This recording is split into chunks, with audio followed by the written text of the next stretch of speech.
open a new window so that we can always see that one. And just make it this big. Great. And put it on Yes.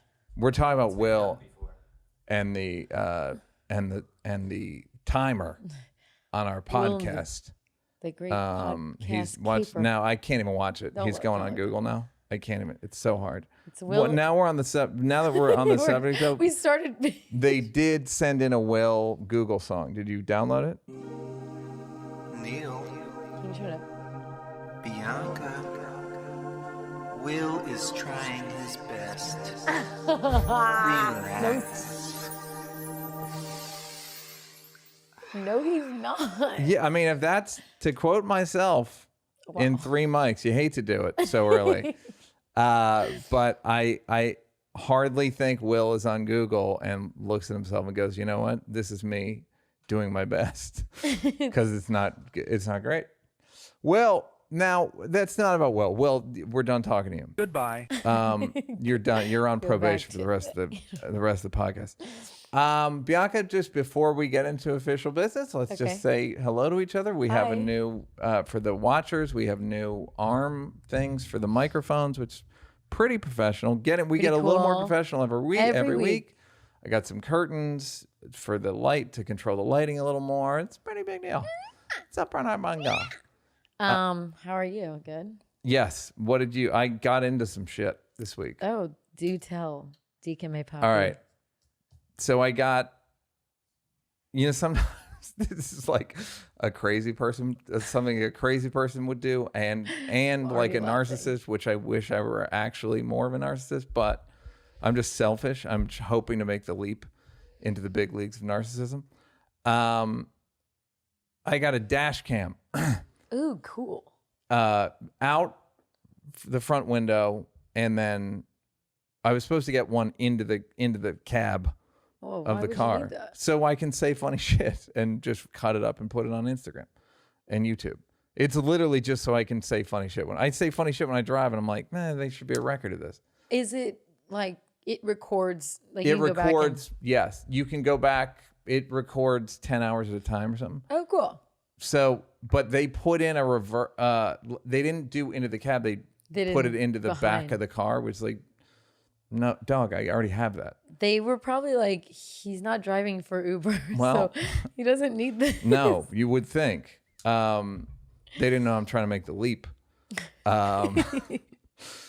So I'm like, what the fuck am I? So I'm like, of course, talking to the guys, like, what's going on? I'm like, I'm never going to need this. I'm not kidding. I get in the car, and within 15 seconds, a woman comes behind the car and vomits. Not on the car. Whoa. But just on camera. Worth it. Now, here's legally, I didn't bring it. Legally, we can do it. I don't know if you can just show video of someone puking. Like, I couldn't put it on YouTube. I don't think I could put it on YouTube. How much of her face can you see? I didn't even watch the video because I was so convinced that I couldn't use it. But I am thinking of what I'm going to do. All right, I'll bring it next week. Okay. Even though it's downstairs. Okay. And I got the Sentry mode cam. So try any funny stuff when my Tesla is parked and you're going to pay the price. You're going to be on the Summer Jam screen. Daddy's naughty list. So, but I wonder what the legal ramifications are. As long as you can't identify her, I think you're good. Yeah, I'll have to pixelate her. We'll have to. Well, no, I don't. I'm not trusting that. That'll be done in 2 months. Yeah, exactly. Neal. That's A. Okay. B.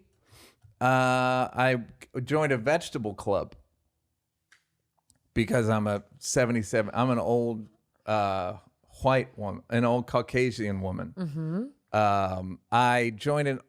In fact, I joined 2 vegetable clubs.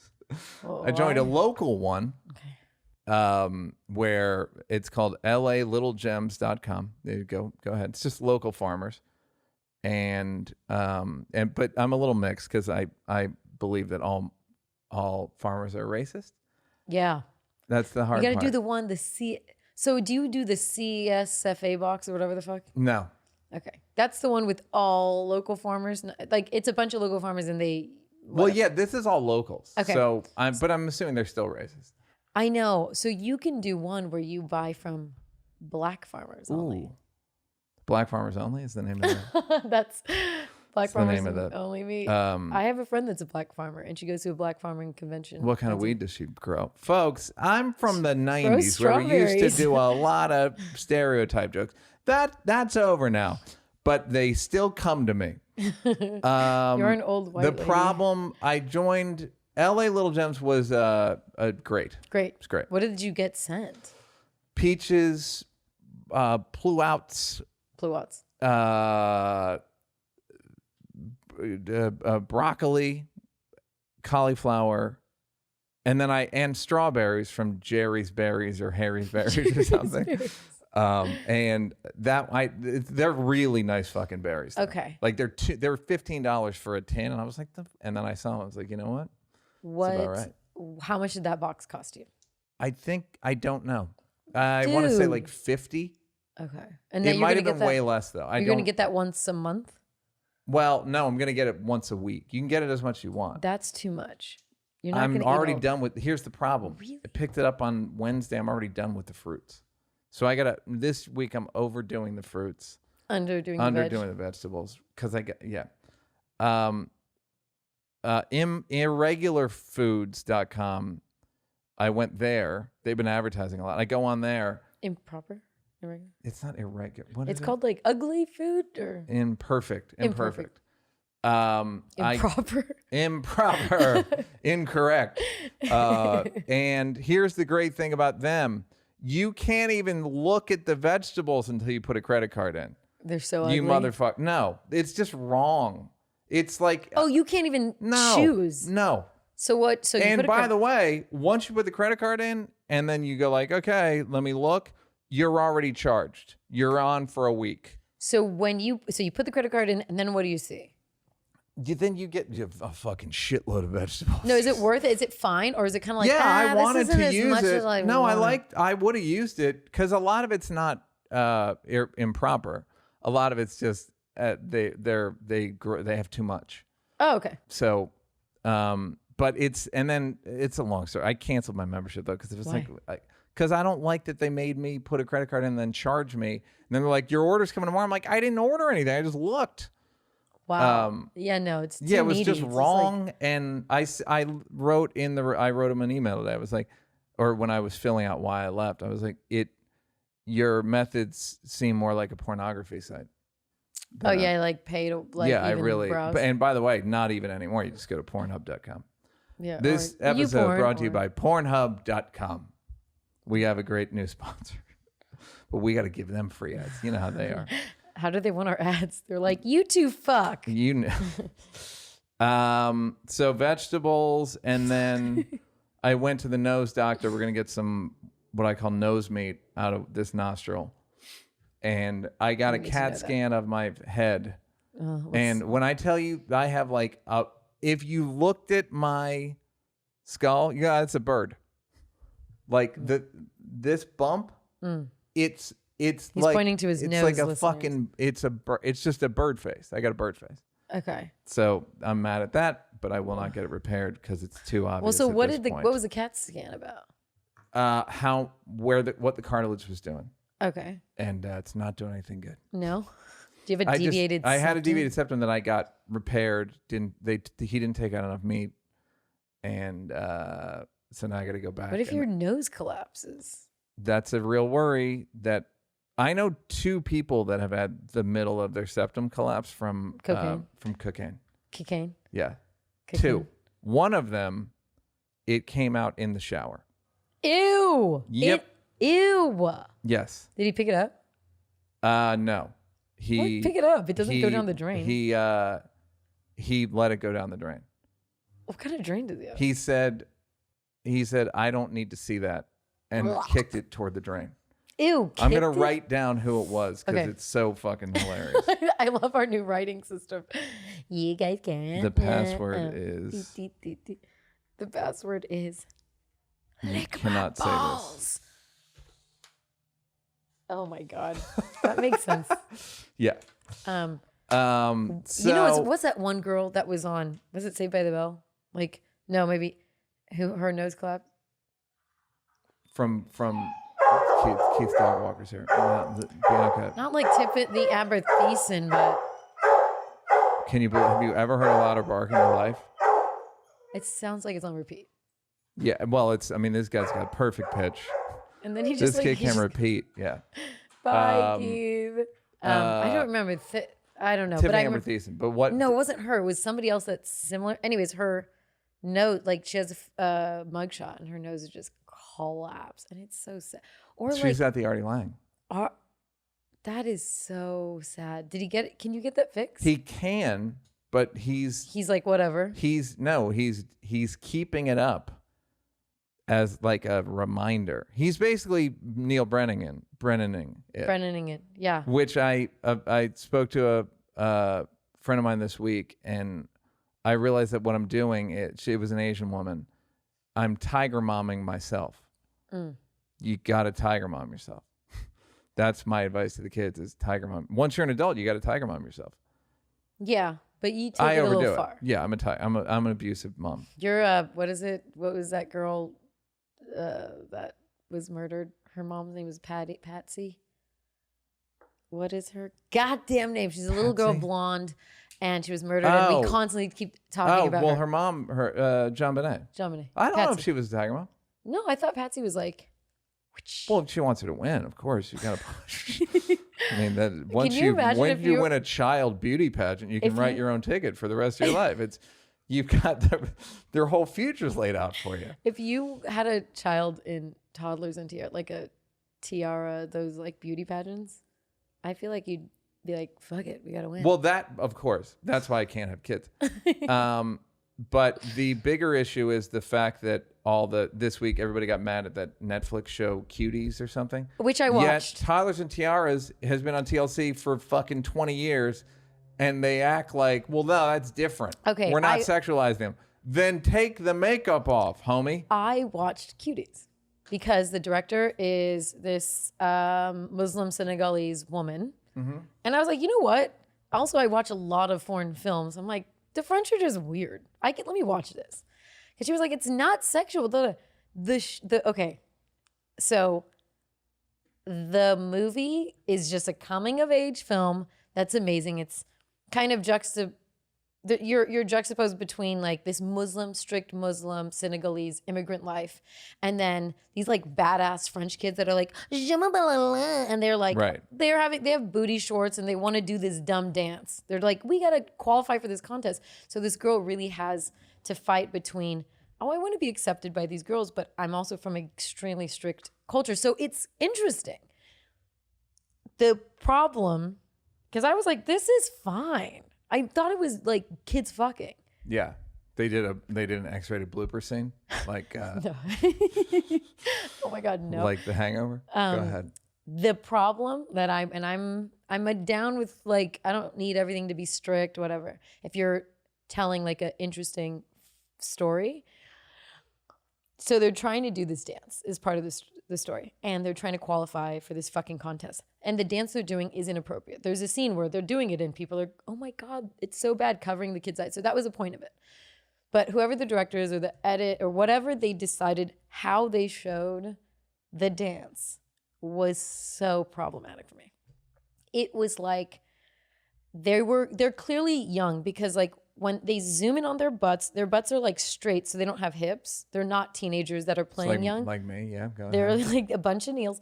They were very young girls, and they were like pussy popping, twerking, and the camera would just show them being inappropriate. Like, you can show them being inappropriate, but it would zoom in on the you know when the butt meets the thigh? Do I? The zoom in on the crotch open spread, like it was like that, but they were young girls, and they were like, there was a lot of sexual stuff. Legs split, and then a zoom in on the vagina. I'm like, you could have just skipped the zoom in, or done it from like. Was it like a sort of funny office zoom in, where they zoom in on like a gym? Like did the butt turn and give a wry look, and they zoomed in? It was weird. Like, honestly, at the end of it, I was like, I actually can't believe a woman did this. Because you could do like an over the shoulder, look at the audience being like, oh my God. And it can imply it all without a zoom in of straight, like the frame is thigh, crotch. Well, okay. Kind of fucking but weird. My question it. Well, I just wrote down that's like every 80s movie had teenage boys jerking off. Yeah, but American they were like Pie, 9, 10, 11. They're young. But a teenage, the kids in American Pie are still underage, right? No, for sure. But I think there's something when you know that they don't have boobs. They're really young. The pre-sexual, yeah. Right. So then prepubescent. So it's a lot of, her panties get taken down. Like it's kind of How much longer is this thing going to be up on Netflix?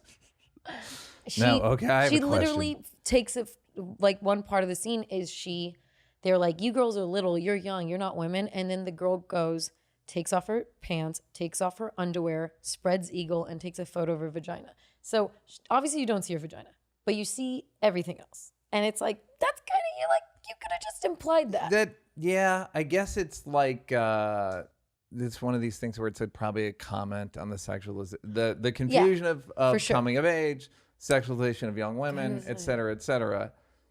But if it's a female director, who's also, I believe, culpability is on men. I'm sorry, what do you mean? Meaning, if women could handle it, right? Adult women could handle it. Underage, any woman could handle it. So the problem is, who are you showing this to? Yeah. And you're showing it to men, and we can't take it. I will say though, you have to sit through a whole movie about like a coming of age of a little girl. Just to get to the good stuff. Yeah. I'm willing to do it. You don't really have to. You can fast forward. It seems like she's trying to be. Guys, the time codes are 1 hour 43. No time codes. Do not do. Guys, there's something like you could tell she wanted to be a little shocking. Yeah. You're a director. No one really knows you. You want to make like, let's do something risque. But the story overall was really good. So and they could have done it. You could have done the sexy everything without the zoom in vagina butt shots. Take those out, and even the scene where she takes a picture of her pussy is fine. It was those dance shots. I was like, I mean, there's this little girl, and she's just like, like I was like, ugh, I don't want to look at this. Like I was not looking. Sorry. No. I'm not. I'm looking at. I'm always don't producing. Look. I never don't stop producing. I'm just looking at camera angles. Yeah. I don't know. Is it a big hit? No, but the interesting thing is, they said that Netflix subscriptions went down. Just go back. So that Mignon. That is the ad. So Mignon is what it was called in French. Right. That is the ad. It's translated as a steak. Okay. Go ahead. So it's just an ad of girls, which I think is wrong. Stupid. I think it was wrong of the French to name it after steak. I mean, it really puts the little girls in a position of being eaten. Go ahead. So they were shopping. That's a scene of the movie. So that's how it is in France. And then just look up Cuties American. So it was that for America, which is the last scene. It's like a 3-minute scene. Cuties came out on Netflix, and with that picture, this more sexual one, only in America. And they were like, why are you advertising these little girls like cuties? What the fuck is this? So I actually think most people Netflix said they're deeply sorry for the poster. I think it was the poster. It was like, why did you, the whole thing, that's the least, that tells you the least about the movie. If I saw the movie, the Mignons one is. You also wonder who, because Netflix they'll have like 4 posters for each property. And I know because I'm their property. They'll have and then they'll just see which one is the most like what gets the most clicks. I find it weird though that the American one had the more raunchy one because it's so weird. I mean, I think they probably just go, what scenes will make a good poster? Because I think the JonBenet documentary did well. Or I mean, it's just whatever. like that expletive. People love fucking child beauty pageants. Look, go down that one. It's just their faces. Like, I feel like the same movie, no one would be outraged at that. But also, no one would watch that. No one would watch that either. No one would. But I'm saying that looks like all of the we're doing all visual things, but it's just a snapshot of four little girls, and it just looks like, hey, you like foreign films? Yeah, it does look. How about if they're children? Right. Like, so you don't even get to lust after the Juliette Binoche or who I don't keep up with. Right. Yeah, or Sophie Marceau. I could go on. Oh, wow. Guys, the time code again, 1 hour. Stop. I think most people who are outraged didn't watch it though. Of course, nobody watches any. There was apparently a spike in cancellations. And by spike, they mean like 8 times the normal amount, or it was either 5 or 8 times, which the normal amount of that day. So Netflix probably lost 10,000 people. I don't know how many people cancel, but they'll get it back. That new Neal Brennan special. Now, let's. Wait, we haven't even started the podcast, and I have a present. I know that what your love language is. Bribes. Oh my God. Bribes and vibes. You know I love presents. I love a good eyes closed reveal. Are they still close? My God. Why is this warm? Because it's been on my butt. Oh, okay. Turn it around, please. The feeling. New York Times. Oh my God. I got the T-shirts. This I got is some. so cool. Show the people, please. Oh, sorry. The failing New York Times. Get it? Do you get it? Do you get it? You can show the middle. Great job. Oh my God, thank you. I don't know how good the fabric is. It's not the Fabric's best. not great, but I don't care. Yes. It's cute. still really It's cute. And it lets you know. You know I that love you're fucking presents. Active. I know, and I just know you love presents. So I fucking love presents. yeah, really. I also got a view into, for video watchers, your vision is so bad. It was a foot from you. What? That print, and you had to lean in. No, this is fine. I could see it. I mean, you can blame the font now. I mean, because it's present time, but you might want to go to the doctor. It's deep in the negative. I'll tell you that. Yeah, I don't know if that size is good either, but okay. Oh, I'll just make it a crop top. It's great. Sweet. Oh, that's good. I like it. It's cute. It's cute, and it's a good color for you. Yeah, it's good. Brown and orange. Brown and orange. Orange looks surprisingly good on me too. Even that little orange square on your chest. Oh. Hey. Oh, hey. Okay, so do you hear about Ruth Bader Ginsburg passed on? Sad, but rest celebratory. In prudence, Queen. Okay. Rest in jurisprudence, Queen. All I could think of is how dumb our system is for Supreme Court. It's the work that you have to work until your last day. You have to work until the day before you die in order to kind of keep like a good portion of laws are going to change now because a lady died. Yeah, that's so stupid. It's so insane, and America is so locked into, well, I don't know, what could we do? Gerrymandering. But let's be honest, most judges are judges for life. Yeah, but they don't have authority over all other jurisdictions. Yeah. It's weird. And they're also not, some are lifetime appointments, most are not lifetime appointments. Most judgeships. I mean, meaning they can obviously retire.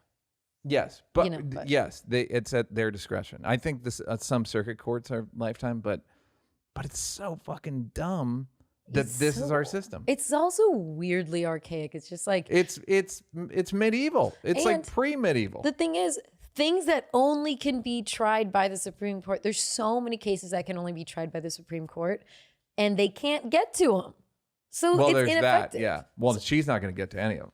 Stop because she is resting in prudence. Prudence. Queen. So now they're saying there's all this maneuvering with Mitch McConnell. Yeah. Trying to get the new, even though it's a total contradiction of what he said, etc. I mean, fucking Lindsey Graham said that thing. Yeah, he he was actually just said and told me do it. It's such bad theater. Politics is such bad theater. Yeah. It's just like, okay. Don't be homophobic toward Lindsey Graham. Lady G. Lady G. Here's what, so the Republicans, I have no doubt that they're going to push the nomination through, and I have no doubt that they're going to nominate it. But do they have the votes to do that? I don't think they do. I think they're going to put it to the vote. No one knows. Sorry, they're going to what? Put it to the vote. I think it could be one of those things where Pence decides with 50-50 and all that shit. To do a nomination, it goes through the Senate and then that's it. Oh, it's just the Senate? Mm-hmm. Why? Because it's a dumb system. It's just the Senate. Yeah. No. Yeah. So Democrats are saying, like, if you do this, Nancy Pelosi was on Chris Hayes, not physically, but she was on Chris Hayes, humping away, and it's saying how this is gonna come back to haunt them if they push this through. Maybe, but what's gonna come back to haunt liberals? If there's 6 fucking conservative justices on the Supreme Court. So it's like a real checkmate. Yeah. Isn't it funny? Like, it's like, this is about the founding fathers. It's a weird thing to say, but I guess that's their names. Made this system with it in mind that it needs to change. It needs to evolve. Things need to work with, be a reflection of what's going on with the public and the major faction, but also what's right and what will be right in the future, And the fact that a lady dies and now a majority of people can be ruled by somebody from old that assigned themselves to such old school shit is so strange to me. Yeah, it's not majoritarian rule. And also, wasn't Ted Cruz on his list? I think Giuliani was on the list, but I don't think that's his real list. That was I'm not even kidding. I think Judge Pirro was on the list. The one on the TV? You want to hear something like Judge Reinhold was on the list. Judge Judy. Shout out to Bill Maher for not doing that joke. I know. Judge Reinhold.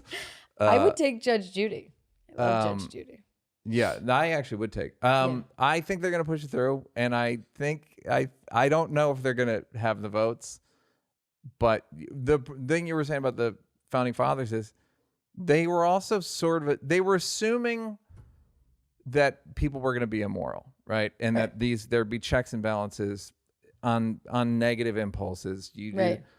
I don't think that they could have fathomed this level of corruption in terms of campaign finance, Trump, and Mitch McConnell. I just don't think they were ruled by a monarchy, so they probably thought anything's possible. But the monarchy was just a thing that happened. They didn't What do you mean? They knew anything was possible, but if they weren't waiting for the king to step down, the king, that was about fucking taxes and colonialism and all that stuff. I don't think, maybe I'm wrong, but I think the same way they couldn't figure out, they didn't assume there's going to be missiles. They just didn't fathom guns do what? Right. They what? What do you mean? An automatic weapon? Like you have a servant who, they didn't know fucking. I think if they disagreed, let's say there was a way for them to come. Because everyone's like, in the name of our founding fathers. If they came and disagreed, they'd be like, you don't know what the fuck you're talking. No, there's no amount I don't think that they. I think that they would. I actually thought of them today. Wow. I try to think of the founding fathers once a day. And I was, and I just thought they'd be like, what? I think they'd be. It would take so long to explain. Confused by how fucked up things are. Yeah. I mean, it would take them, as people have made the observation before, it would take them a while to get over slavery as well. They're like, no, there's no slavery. Where are the slaves? Where's Jamal? Yeah, Jamal. Don't you mean Rickabus? Okay, and the other thing that's making me laugh is the fact that liberals keep bringing up, Ruth Bader Ginsburg on her deathbed said, please don't replace her until the next election. They don't care, and I gotta say, nor should they. I don't give a shit. I don't care. Like, that's not legal. If Kavanaugh was dying and he was like, please replace me with a conservative, and we could replace him with a liberal, we wouldn't be like, I wouldn't give a shit. Kavanaugh said. He did say, and I tweeted that today, like, I could be wrong. I don't know. I'm as liberal as the next guy, but is it just law when a dying wishes are laws now? Yeah. Yeah. And then a comic actually DM'd me on Twitter to go like, hey, like to kind of like argue with me about it. Really? They didn't say it's a law. I'm like, but why are they even bringing it up? Like, yeah, I bet she didn't. That's not the way the law is. I mean, I just think it's just so weird that we want conservatism is obviously changing, not necessarily dying, but it's not getting stronger. Yeah, I guess it's mutating. Yeah. So why do people want, because most of it's identity politics. Most people who identify as Republican are poor in terms of numbers. Yeah. Well, they just play the race and gender shit. Right. But I'm like, why do you want, it's very confusing why. Because people are pushing for conservatism. They relate to it. It's who do you think you are? Yeah. Who do you pretend you are? We talked about it. Like, it's like like a rock. It's all that shit. Yeah. And I'm liberal, so I'm benevolent, and I want the best for people, and I'm generous. But I mean, in some ways I'm generous, in other ways I'm not. There's a million ways you could show that I vote against my moral. Yeah. I mean, not a ton, but abortion's a big one. If you as Louis said, if you believe that abortion is killing a baby, then yeah, I'd be outside too. But whatever. Are you worried? I'm not worried per se. I was bummed. I was like, when I saw the news thing come on my phone, I was like, I could maybe cry a little. But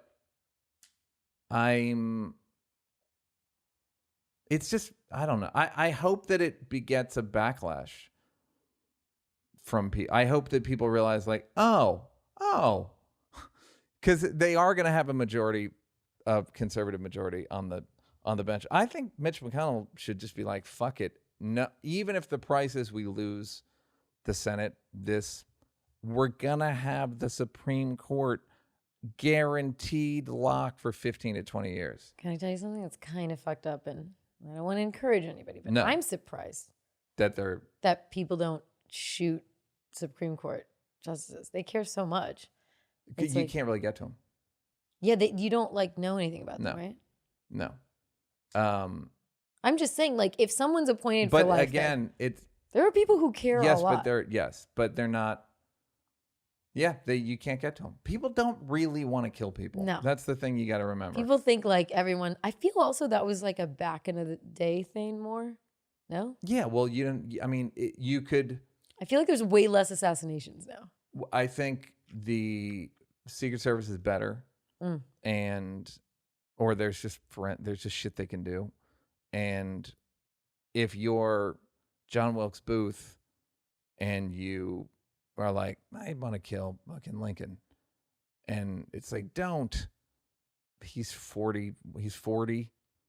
John Wilkes Booth, and to me, the calculation is like, well, all right, so I go to jail. Jail at that point's not even that much worse than outside. Right, in that time, because the whole thing is jail. Right at that point, no running water. I mean, just garbage facilities, or I'm gonna die soon anyway, just because it's the 1800s. Yeah, 40 was 70. Well, I think, guys. I mean, it's not. Yes, I think they lived long. The thing with life expectancy in the 1800s, I found out recently, and before whatever 1930, is childbirth was so dodgy that it brings the life expectancy down significantly. If you make it, or not, and childhood illness before antibiotics, if you made it past like 6, then life expectancy was like in the late 60s. Oh, so really? yeah, but because so many kids died, it just takes down the they're average. Fucking up the numbers. You brats are fucking up my numbers. I know. I was a breech baby, so feet forward. Knew it. I figured. And back in the day, it'd be like, you're gonna die. You're done. They'd be like, we tried to. Yeah. Like. He does not want to hear about Keith. this. Keith is like, fuck this. You're not talking about breech babies to me. But yeah, so that makes sense. Yeah. So yeah, I think that I'm always surprised there's not more assassinations in general, but I think somebody sent ricin to the White House this week and got intercepted. Wow. Yeah. But that's a crazy person. It's like, that's definitely going to the mailroom. Yeah, it's like, that goes right. The president opens the front door and the mail, here you go, sir. You got it, Chester. And then you fucking, wow. Right. So RBG, she was a cool chick. I will say I did not like the cultural appropriation of calling her the notorious RBG. Yeah, it's just like, well, people always got to do. Although I think a black woman started it on Tumblr. That's a weird thing to know. Well, I'm a weird guy, Bianca. I'm a member of 2 vegetable clubs. I know. And I'm getting my nose fixed. And I have a car, and I've got puke footage. And you'll never get your hands on it. I need to get on that puke footage. Okay, so what else happened? There was the Oscars. Did you see the Emmys? Didn't watch a frame of it. Didn't watch a frame because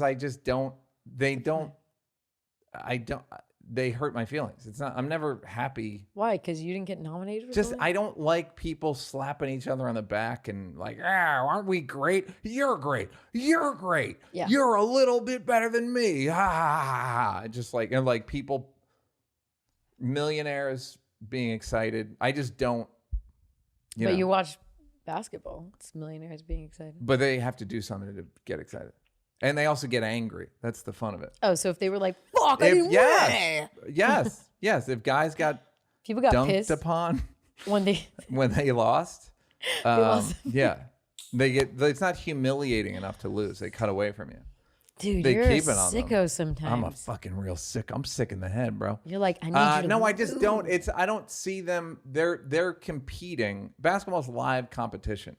Whereas the Emmys is like a bunch of shit I haven't seen, and it's all spectacle. Yeah. And it's all. It is a bunch of shit you haven't seen. I haven't seen any of it. Like Mrs. Maisel. I heard it's good. Never That's what I say watching the it. whole time. Never like, watching I it. heard it's good. Yeah.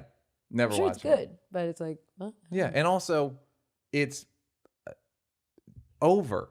It's already over. Like Dave won a bunch apparently, and it's like, it's already like, whoosh, like gone in terms of it mattering. And also, I think they're silly. I mean, I said when me and Dave presented a couple of years ago, I made a joke about like, there's no amount of trophies that could fill the hole inside of all of you. Well, oh yeah, that was funny.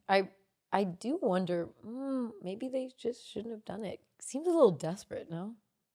I don't. To do it in what this, you like, realize what's is that, well, the thing is, you can get raises based on winning an Emmy. You Or get not bonuses, televised. shit like I that. don't know. I don't Just know have, like, what a people are silent supposed Emmy. to. I know. I don't know what they're supposed to do in terms of These people won. like be quiet. Should Ellen have not gone back to the studio? Like should Seth not have gone back? I don't know what is acceptable, because it does give people some respite from bad news. Although my mother turned it off because they got too political. I just got an email right before we went to recording. Is that race? Teresa wishes they would keep their politics out of it, and maybe they will. Okay, so the Oscars, there's I don't really know the rules, the new eligibility things, but it has to be. It's like the lead. It's the ones that weird me out are the ones about the content of the movie. Right, but my understanding of the new thing is you cannot win an Oscar unless a Wayans brother is in one of the movies. Is that true? I don't know the rules. Have I? I got here late, guys. Are we? Will, one of the worst lookups you've ever done. You looked up the nominees.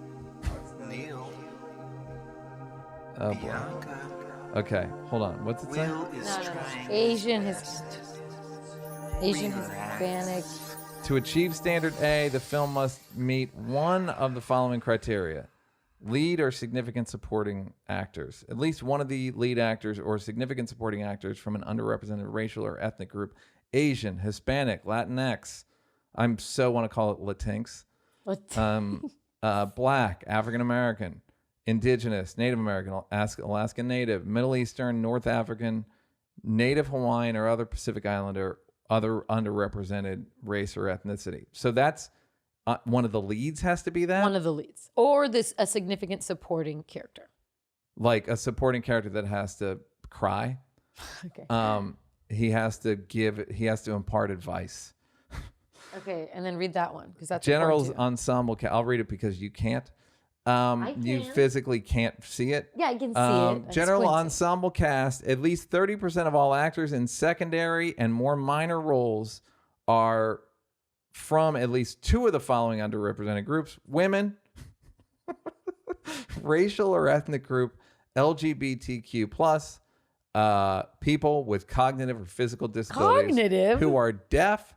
Well, you know how they're going to get around that. Most actors are cognitively impaired. Nah, have you had dinner with her? She is dumb. She is She's cognitively a dodo impaired. bird. The main story theme, or This is crazy to me. Sorry, go ahead. it's centered on an underrepresented group,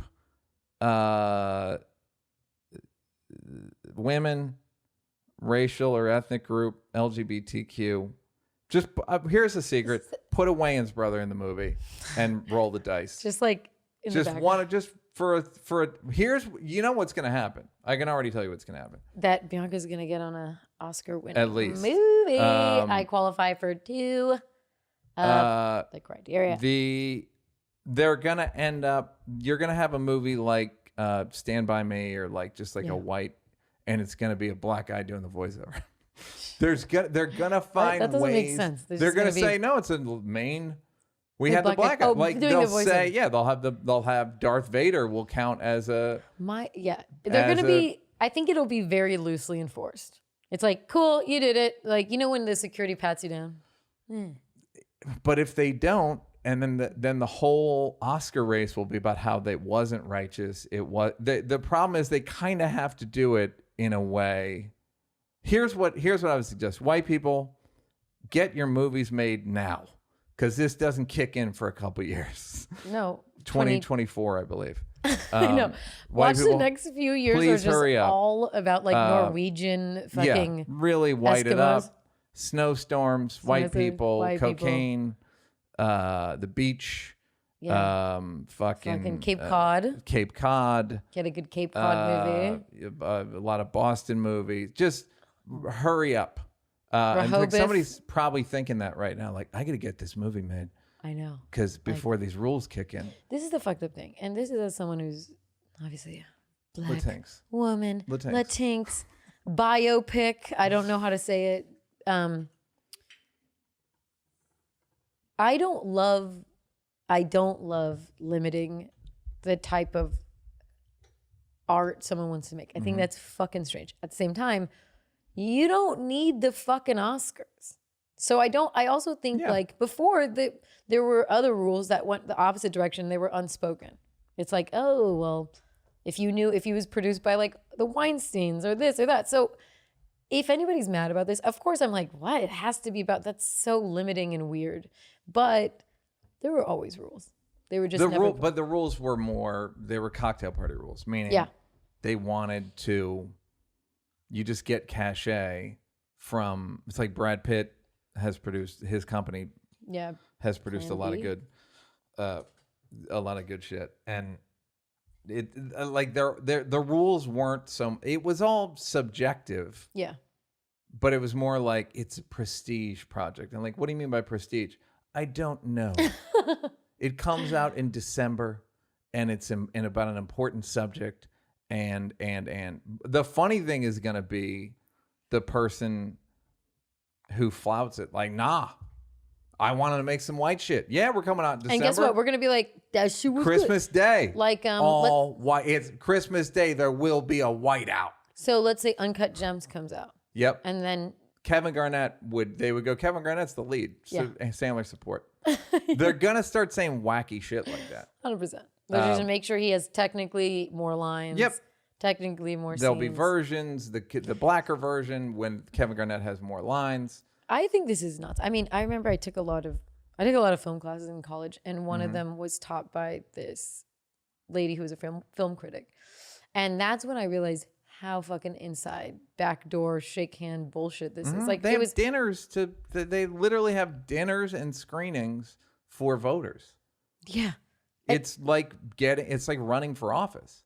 Yeah, and they know before, they can tell who's going to do well beforehand. Explain to I'm someone. hearing a lot of people are going to Explain to people who don't live in LA that like for your consideration. I don't want to. If they don't live here, it's not worth it. Tell them. There's a thing called For Your Consideration, which around Christmas time, the movies that come out to get nominated for an Oscar have to come out before New Year's of whatever. They have to come out in like this year. The 2021 Oscars, all the movies have to come out before the end of 2020.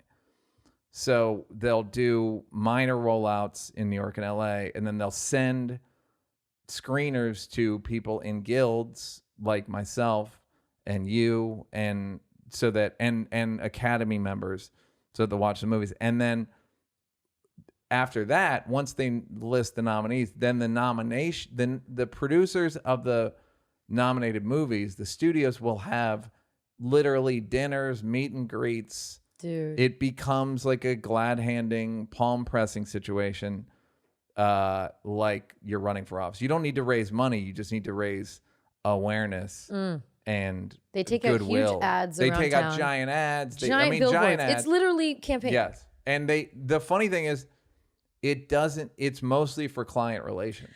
That's the thing. My brother was watching, there was like a movie called Something 9. It was about aliens, Sector 9 or something. Huge movie up against a movie called The Goods, starring Jeremy Piven, and mopped. Did a really hot. Mopped them. Did it? Fucking District 9.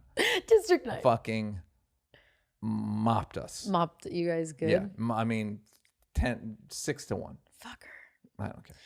Anyways, around town, so everybody outside of LA is so geeked out on this movie. Yeah. But in LA, it's such good advertising. It was always, they rented all these park benches and it was like, and it said only aliens could sit no here. Aliens can sit on this bench. If you see an alien sitting on this bench, please call this number. Guess who felt good seeing those park benches having a movie open against? I was like, fucking park? What the fuck are you? It was actually so fucked up. It was There great. so many like It was also scary a really looking good homeless movie. people. I'm like, they look like this is insensitive.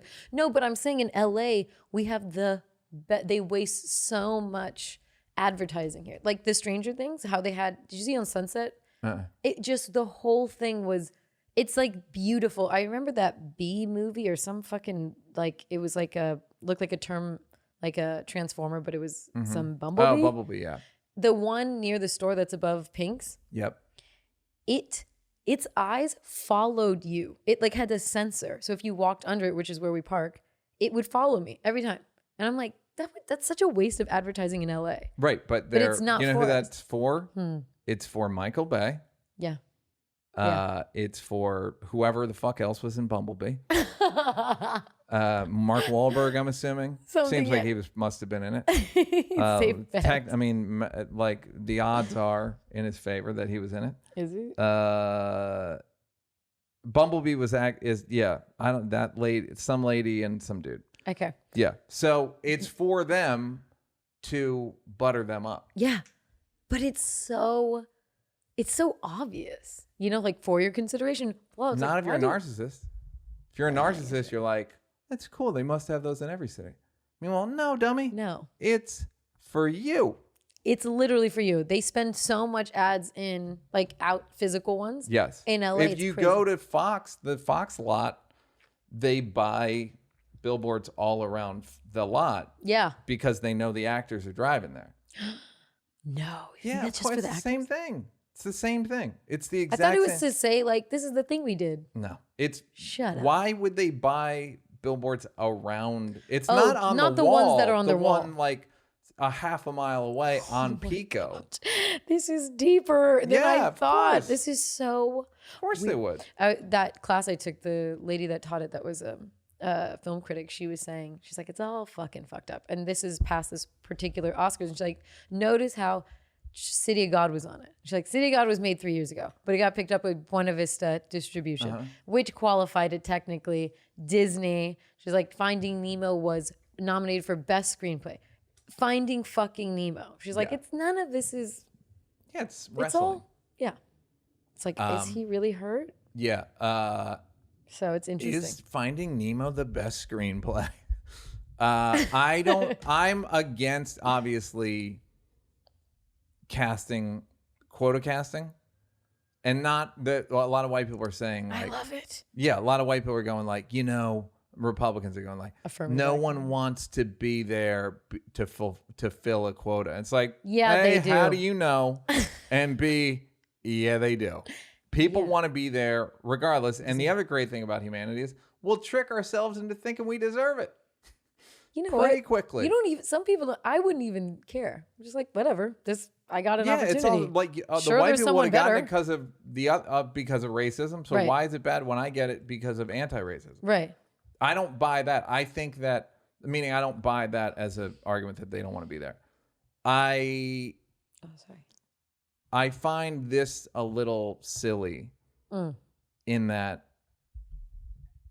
it's like, if you're like Chappelle's show was largely about race. It always seems that they're always leaving someone out.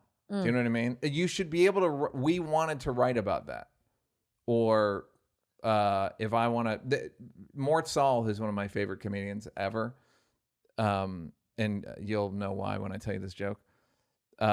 He did a joke in the '60s, and this joke's fucking racist because he's a white guy in the '60s, but it's a fucking great joke.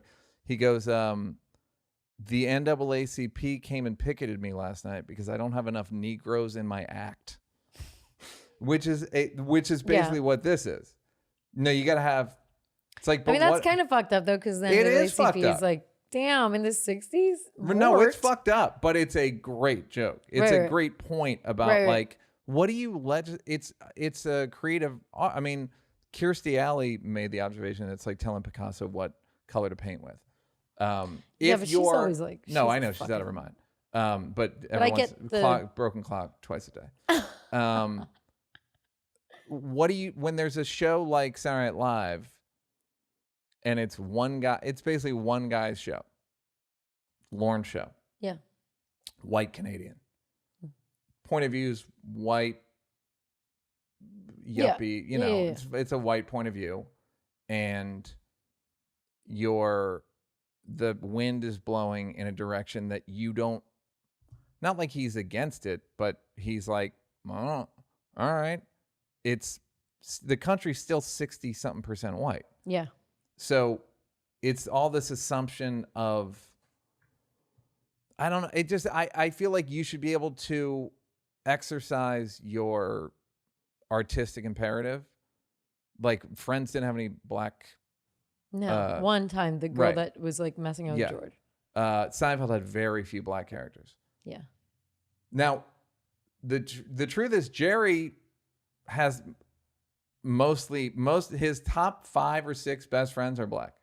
Not all of them, but like 4 out of 6 or something. And so it's clearly they didn't want to do jokes about racism. Yeah, they just want to keep it out. Yeah, they was like, what's our lane? And then working that lane.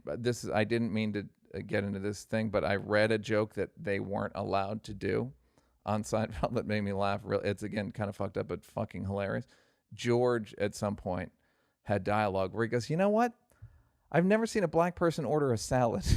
Oh my God. Which is just a fucking hilarious. Like, I can't even.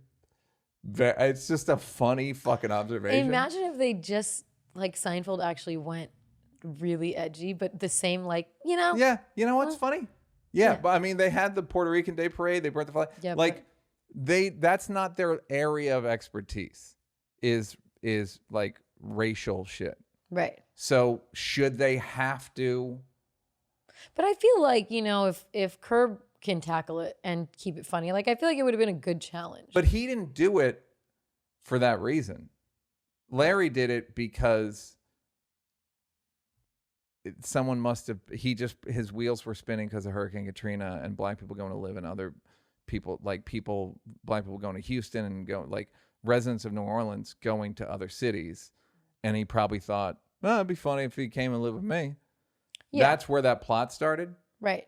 But he always had, I just mean there was a lot of black people in Curb compared to. Yes. They weren't all like, by way of Katrina. Right. But the funny thing is, Jerry's has a lot of black friends in real life, and Larry enjoys the tension, the racial tension. Right. But what I mean is he did something funny with it, even though I don't think Larry was like. I agree. Right. But it was inspired.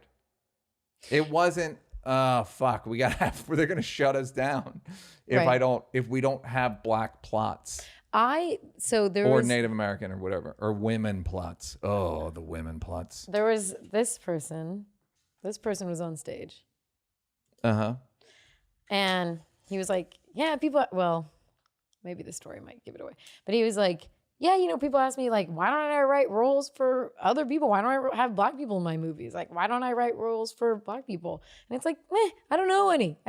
I know Jews. I write roles for my friends. Like, what do you want from me?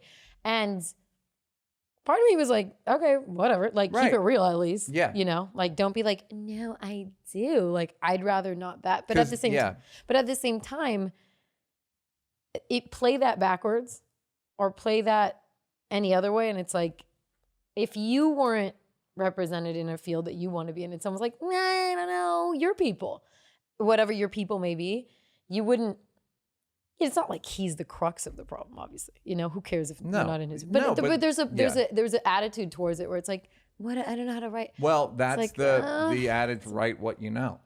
Well, you know, it reminds me of when Christian Mingle wouldn't let you search for same-sex marriages, and their reasoning was same-sex couples, and they got taken to court, and the reasoning was, we don't know how to facilitate a gay relationship. We can't make the app line a man's face with another man's face. The drop-down menu algorithm. So then they got sued and they had to allow whatever. By the way, there's a new one now where you can't, on one Bumble or one of them, you couldn't pick what races you wanted. Yeah, you like can't in the last 6 all months. Of them. No, you could up until like 6 months on one of them. No, yeah, because I don't. That's fine. I mean, you don't have to fucking date an Asian to qualify for the fucking Oscars. But it's right. But I mean, it's again, we're being too visual. It's mostly people mostly listen. Look, don't let these lights. Don't let these lights fool you, Bianca. This is largely an audio podcast. I'm not disillusioned by the light.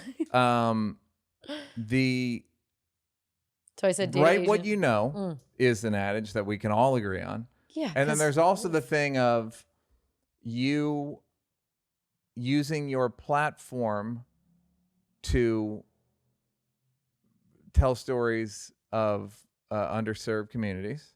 Yeah. Which is the opposite of write what you know. And then there's the third thing of who were you to write my story? That's the fucking thing. So that's why I seem like a racist cynic when I talk about this shit, but I'm also like, I've been a writer. I know, I don't know how to, not like I don't know. Do we want a shoddy attempt at telling like an indigenous person's story or a black person? Think about Green Book. I feel like a problem I have is seeing like the black story told. You didn't think the guys who did something about Mary should do the Green Book? Same direction. I know. I just think that having there's a long history in this country of black like black communities and black people's stories being told through like how it affected the white guy. And that's nothing new. But Green Book, like it misses the problem. It's like, that's not the issue. Green Book is a problem because I don't know, it's weird. It's like, yeah, I see the problems with Green Book, but it's like, white people really aren't moved in a large group, are not going to be moved unless they can fucking experience. They can. People are racist. It's the take part in the field. Stat that I loved. This isn't quite they did a study, but give me they did a study. Stanford Prison, Tuskegee, Marshmallow, Ashken Pharmacy. In the 90s, they did a study.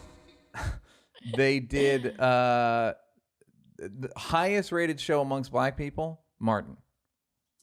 Lowest rated show amongst black people, Seinfeld. Yeah, checks out. People like seeing people that look like them. So that's just the way we are. I don't think that people were conditioned to like Martin or any of that. They love that. No, they're both very successful, very popular, and very good. I have a friend that is a influencer. Wow. IG model. How'd you meet him? She's actually extremely gorgeous, and she's a brown woman. Amazing, a queen. And rest in peace, queen. She's so fucking stunning. Influence in peace, queen. She's so stunning, and she doesn't have that many followers, and we have like some mutual friends. And I was asking her one day, like, why? I can't believe her quality, great clothes, high-end places, send her shit. I'm like, I can't believe you don't have more followers. And I'm not trying to say that to be a dickhead. And she was like, no, it's because most girls on the internet who partake in like influencing IG model stuff, it's girls that they want to see themselves, and most of it is white and Asian women. So a lot of the Asian models have millions of followers, and the white models, and she was like, black models just have less followers because they want to see them. Yes, and they want to see how they look in these clothes. There's 16% black people in the country. The fuck are you gonna like? That's you can't beat math in that case. And in the Martin Jerry thing is. It is demographic, obviously. It's like there's a lot of white people and there's less black people. So, but then Martin was a #1 show. It wasn't just from black with people. Black people. No, it was a hit show though. Again, hit on like Fox. No. Again, the difference between Seinfeld ratings. Seinfeld's a hit show. Martin did well. Like Seinfeld probably they averaged like a 26, and I think Martin averaged like a 6-7. I'm sure someone, dear Neal, you were dead wrong about the you're just talking about ratings. It's fine. So there are a lot of pitfalls watch Martin every day. in this. It seems like a simple solve. When you're trying to do quota stuff for production, it's just really, I think they would have been way better off. They would have been way better served with black crews if that had been the mandate. Dude, they would never do that because most of the crews are white from the fucking Midwest, and they would kill. From Simi Valley. You want to see, or Simi Valley. Yeah. You want the amount of times I've had a weird incident of a crew member back when Obama was president. This one dude was like, he's trying to eliminate Christians, and like. I'm like, why of me? Of all people, why are you telling me this? This is some weird, like, bad photocopied thingy off the internet. He's like, he's trying to eliminate Christians. And I was like in the makeup chair. I'm like, okay. Like, I'm not going to go waste my bandwidth on you. I'm going to play, like, great, get away from me. And all the ladies were like, I can't believe you didn't blow up on him. I'm like, I'm not going to blow up on a crazy person. But the crews on productions, if you want to find the whitest place in America. They're white guys in boats. And they're in unions. White guys in unions are scary. Trucks and boats and unions. Unions are scary. And they don't want their daughter dating, What? They don't want to dating one of them Latinx. She came in here with little Latinx. It's funny because they make my friends, my old roommate, she's one of my close friends. Her family does a lot. Like, it was like a producer on Martin, did Jamie Foxx show, whatever. I go to their studio out in like North Hollywood or wherever, and they're making like a lot of shows for like TV One, stuff like that. So most of the cast is black. Most everybody's black.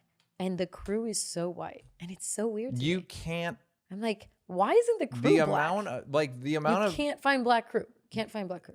You truly cannot find, like, it is. I've been making a concerted effort for years, and it's so hard. It's one of those things of like, in order to get in the union, you got to it's a 50-year problem. You know what's funny? As a teenager, I remember there was way more PSAs back in the day. I don't see PSAs anymore, but there was a PSA. They won't give that time away to sell ads. They're like, nah, sorry. So there was a PSA, and it showed like a black kid. It was all kids. A black kid playing basketball, like an Asian girl like dancing, doing karate, like doing something Asian, and then karate. A white kid like doing, or not a white kid, playing violin. A Mexican doing something like they were doing stereotypical stuff. And it's like, you don't have to just be in front of the camera and then they look and all the camera people turn around and they're the kids. Yep. They're like, get behind the camera too. And in my head, I was like, that seems opposite. Like, get behind the camera. But I'm like, I didn't realize that there's a huge problem. It was weird though. It was like, seemed to like aim And I also kids. heard that one of the little kid actors behind the scenes was masturbating in front of the other little kids, and he said, "You want to be in a commercial or not?" Okay. Just telling you what I heard. So rest in peace, Oscars. Yeah, right. Rest in peace, white movies. Buy white movies. Hurry up and make your white movies. I don't know. Urgent. I have mixed feelings because I think people should be able to write the thing they're good at. Yeah, then they don't win a fucking award like most things don't win an award. What do you want from me? Yeah, I don't. Yeah, you just got to be like, you got to gangster and be like, nah, this was the material, and we don't get so good.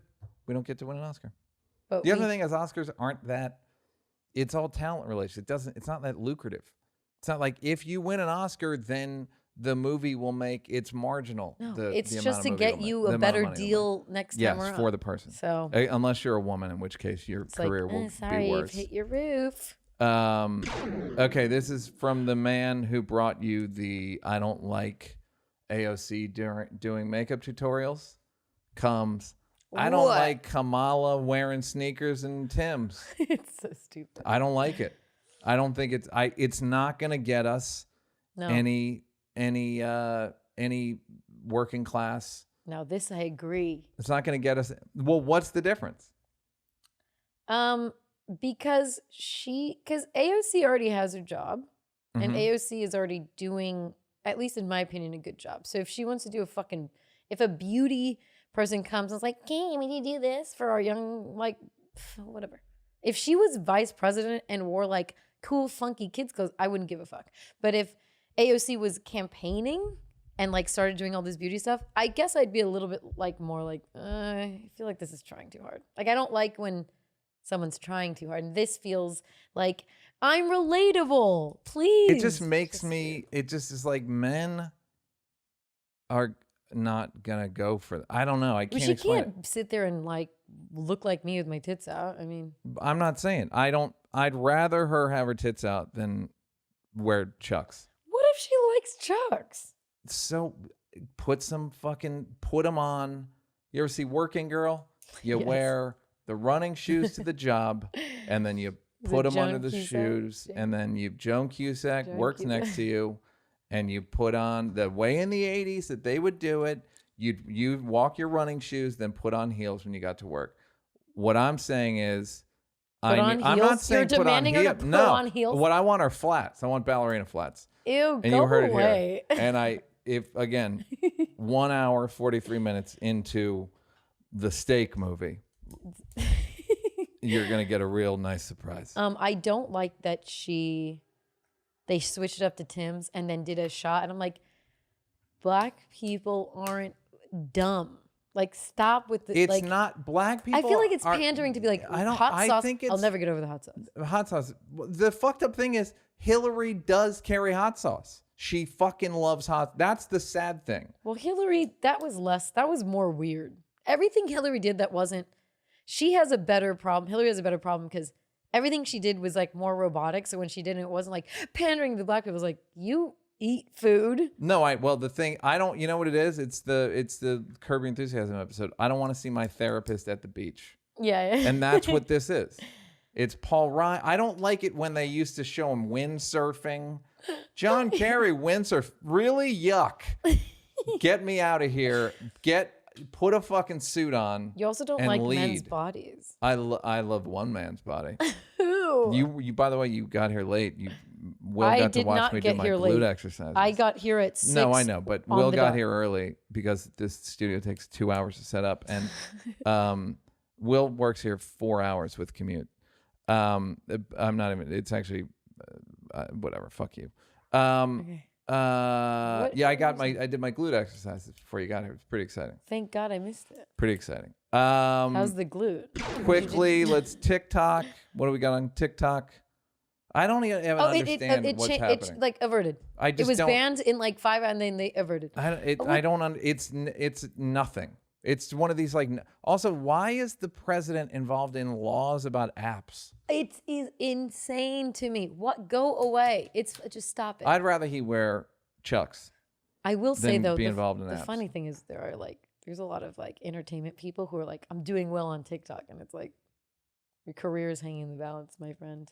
Oh, that they like don't. The TikTok's all I got. You can't do this to me, man. Lori Loughlin got to pick a prison like a beautiful white queen. Yes, queen. Picking her prison. Close to her Serve in house. peace, queen. What did she pick? Do we know? Right outside of LA. Right outside. Just Smart. very close. She'll be out in like half the time served. It's gonna be good for her. By the way, Go on, Becky. I think her sentence was the public humiliation. Fuck that. I think plenty of people would take public humiliation. Hey, instead of this unfair thing, like just be like, or we'll slap your bare butt. Oh, I'm right there. Bare butt. Lady G is right there as well. That's a Lady G. That's the Lady G. That's a Lady G. G's law. Yeah, I think I've been thinking recently about how everyone acts like getting in you were saying about how death threats are like the dick pic of the. I think that people underestimate how harmful social media attacks are. Yeah. Because totally. I think everyone acts like, yeah, it's nothing. Everyone it happens to either quit social media, reduces, like something happens to people where they're like, no, I'm not doing that again. Like it's significant. It's a significant. I don't know how to do. There was that John Ronson book, So You've Been Publicly Shamed, but where a sheriff who used to make people wear sandwich boards, said making people wear sandwich boards when they have DUIs is more humane than what happens on Twitter. Like I think that I don't know how to prove it, but so that's what made me think the Lori Loughlin thing is. No one wants to get perp walk. No one wants to. Right. It just is a fucking bad look. I'm glad she's going to jail. She has a black person sentence in terms of celebrities. She got a black celebrity sentence? No.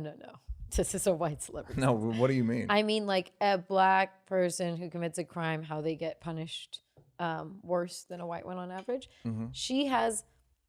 In terms of celebrities, this is so detrimental to her image as some sort of celebrity. So she does. It is bad. It is bad for her world.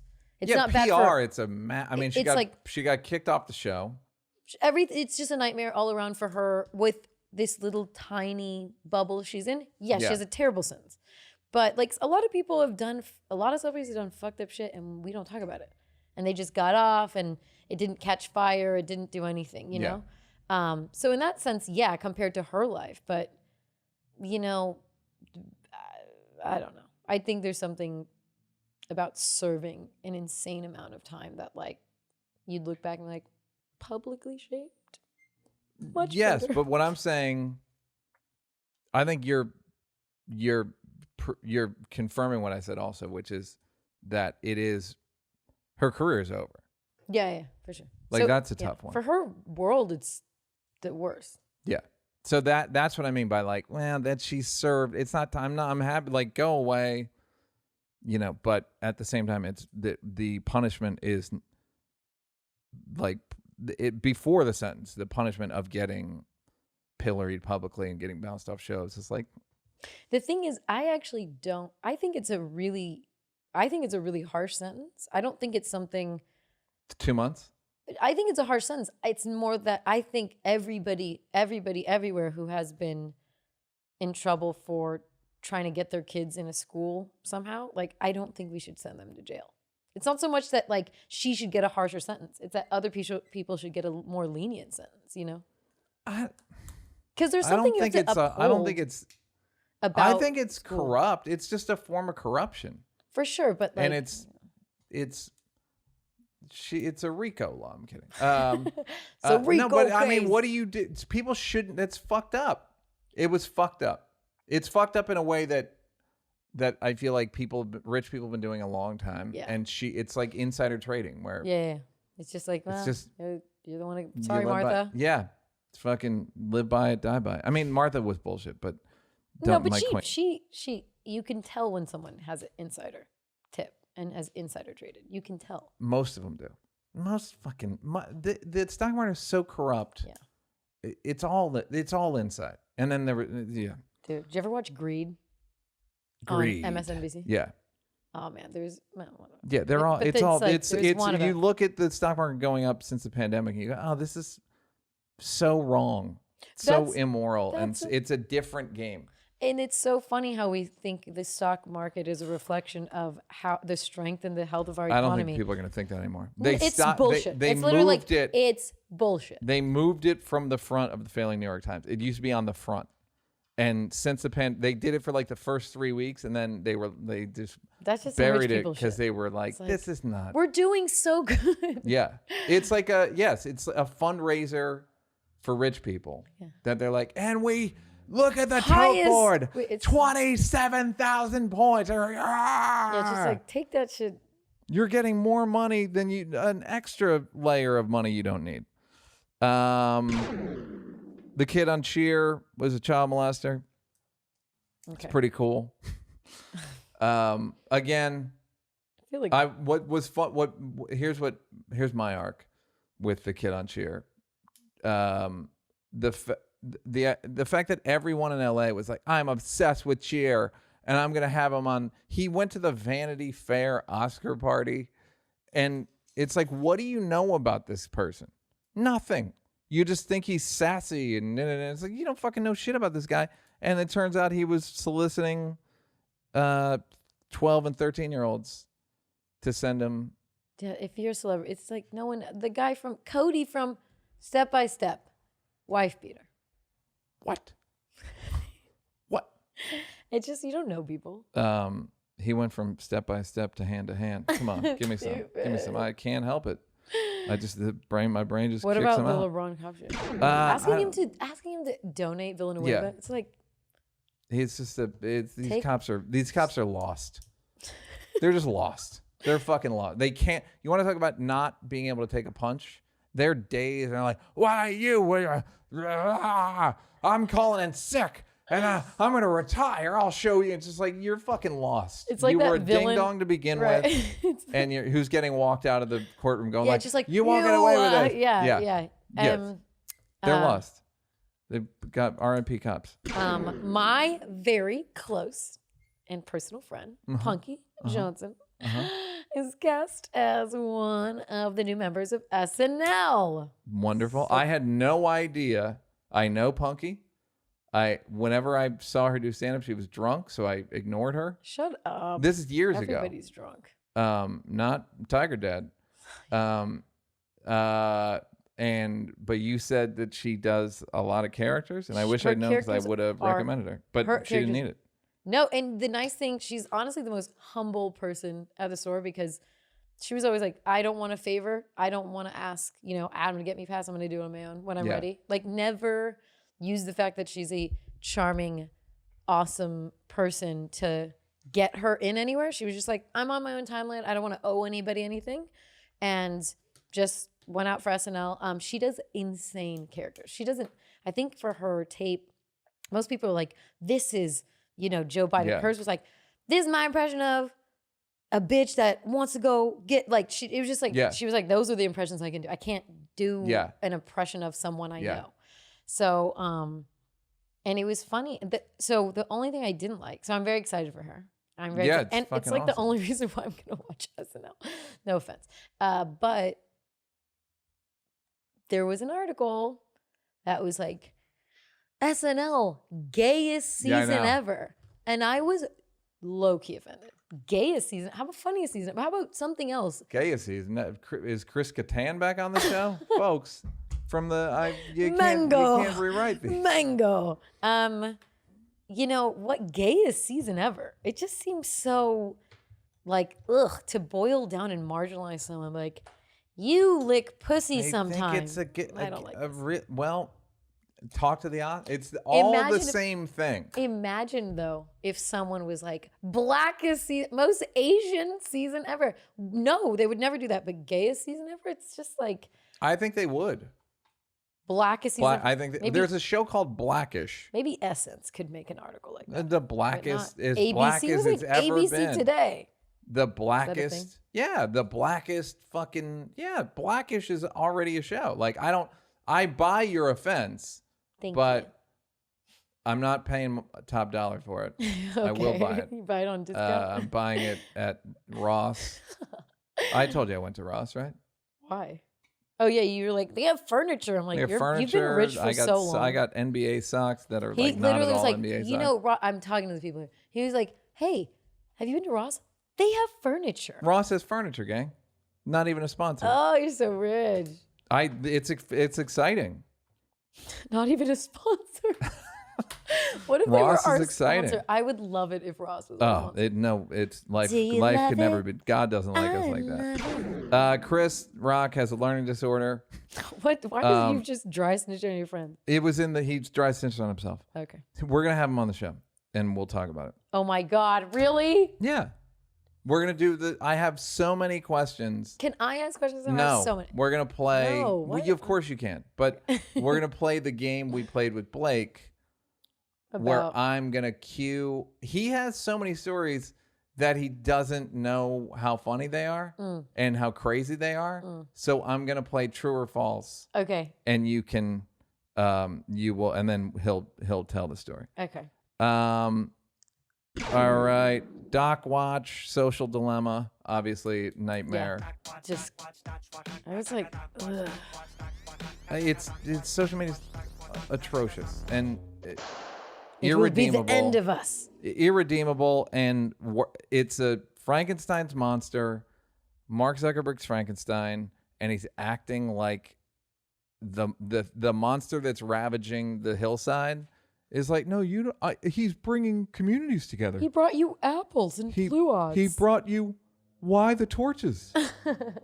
By smashing your house and strangling your dog, your livestock, it actually brought you closer together. You just didn't realize it. Let's do some mail. Wait, I have to tell you about a movie I saw. Which? It is a Korean film called The Wailing, and it is so fucking scary, and it has a 99% on Rotten Tomatoes, and it is a Where'd you fucking see it? Online, just Prime, Amazon Prime, The Wailing. It's such a well-made horror film. It's so fucking good. No Great. jump cut. It's just great. Anyways, Can't wait You till they guys like- remake it with 30% black people and 20% Latinx. hello, I'll be there. Latinxes. LSTNER.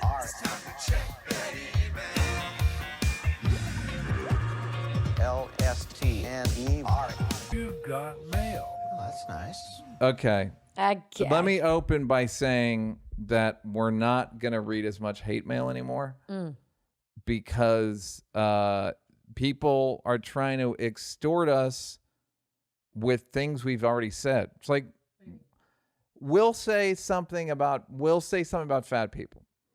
And We'll say. Yeah, we'll say it. We'll very much say it together in unison really into the same microphone a lot of the time. And then they'll go like, you need to take that. And it's like there's this implicit threat to it that somehow if you don't apologize, I'm going to cancel, I'm going to stop listening, or I'm going to, and it's like. What you're saying is we've created some monsters. Yeah. And by the way, first of all, we're not going to feed you anymore. We're not going to feed you any more hate mail. And you're not going to blackmail us with our own show. Like, we put the shit out, and if you like it, cool. If you don't, cool. Yeah, someone was like, if you guys blank, blank, blank, I'm not going to listen anymore. Cool. And I was like, goodbye. I'm not responding to this. I don't know Yeah. what you want me to do. Goodbye. There's plenty of reasons why I stopped watching a show. Yep. I didn't like that one character. Don't watch. It's Cool. fine. Don't watch. You don't like the fucking... You're going to miss our growth. You don't like the and our black lady on journey. Friends? Goodbye. Goodbye. I know that's when I stopped watching. There's none. When, what's her name? Fuck, I always forget her name. Wow. Was rude. on Friends. Hello. You've got mail. There has never been a better episode of How Neal Feel than Neal and Bianca fall in love. It made me laugh. It was a really good episode. Neal's frozen sandwiches and cry. Bink's dad and Neal getting choked up. I have often wondered about both of your love languages / Myers-Briggs results. I started to email a question about it, but I thought it made me sound incredibly boring. I'm going to take your word for it. Now, I would regret this and can't prove that I have always known Neal's love language would be physical touch. That's weird. This fucking made me laugh. Always. Always. She doubled down on always. Neal constantly grabs his wrist, and I've always thought it's cute but a little sad. Do it. I'm moving my watch.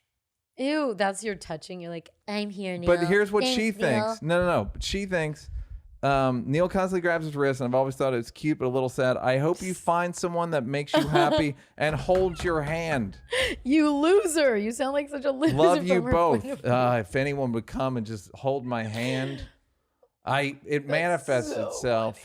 I wish someone would come and rub my back, scratch my head. Just like in If you bed, would come like, and jerk my dick. I'm a lonely bad boy. Love you both. That was all. That's the whole letter. Her name was Coco. Hey, Coco. That's So funny. She always knew. Do you like physical touch? Love it. What if have you dated someone that doesn't like physical touch? Yeah. And are you just like, love me? Well, not the physical touch. Here's a. You ever find somebody who's not a mouth moisture match? Excuse me? There's no other way to put it.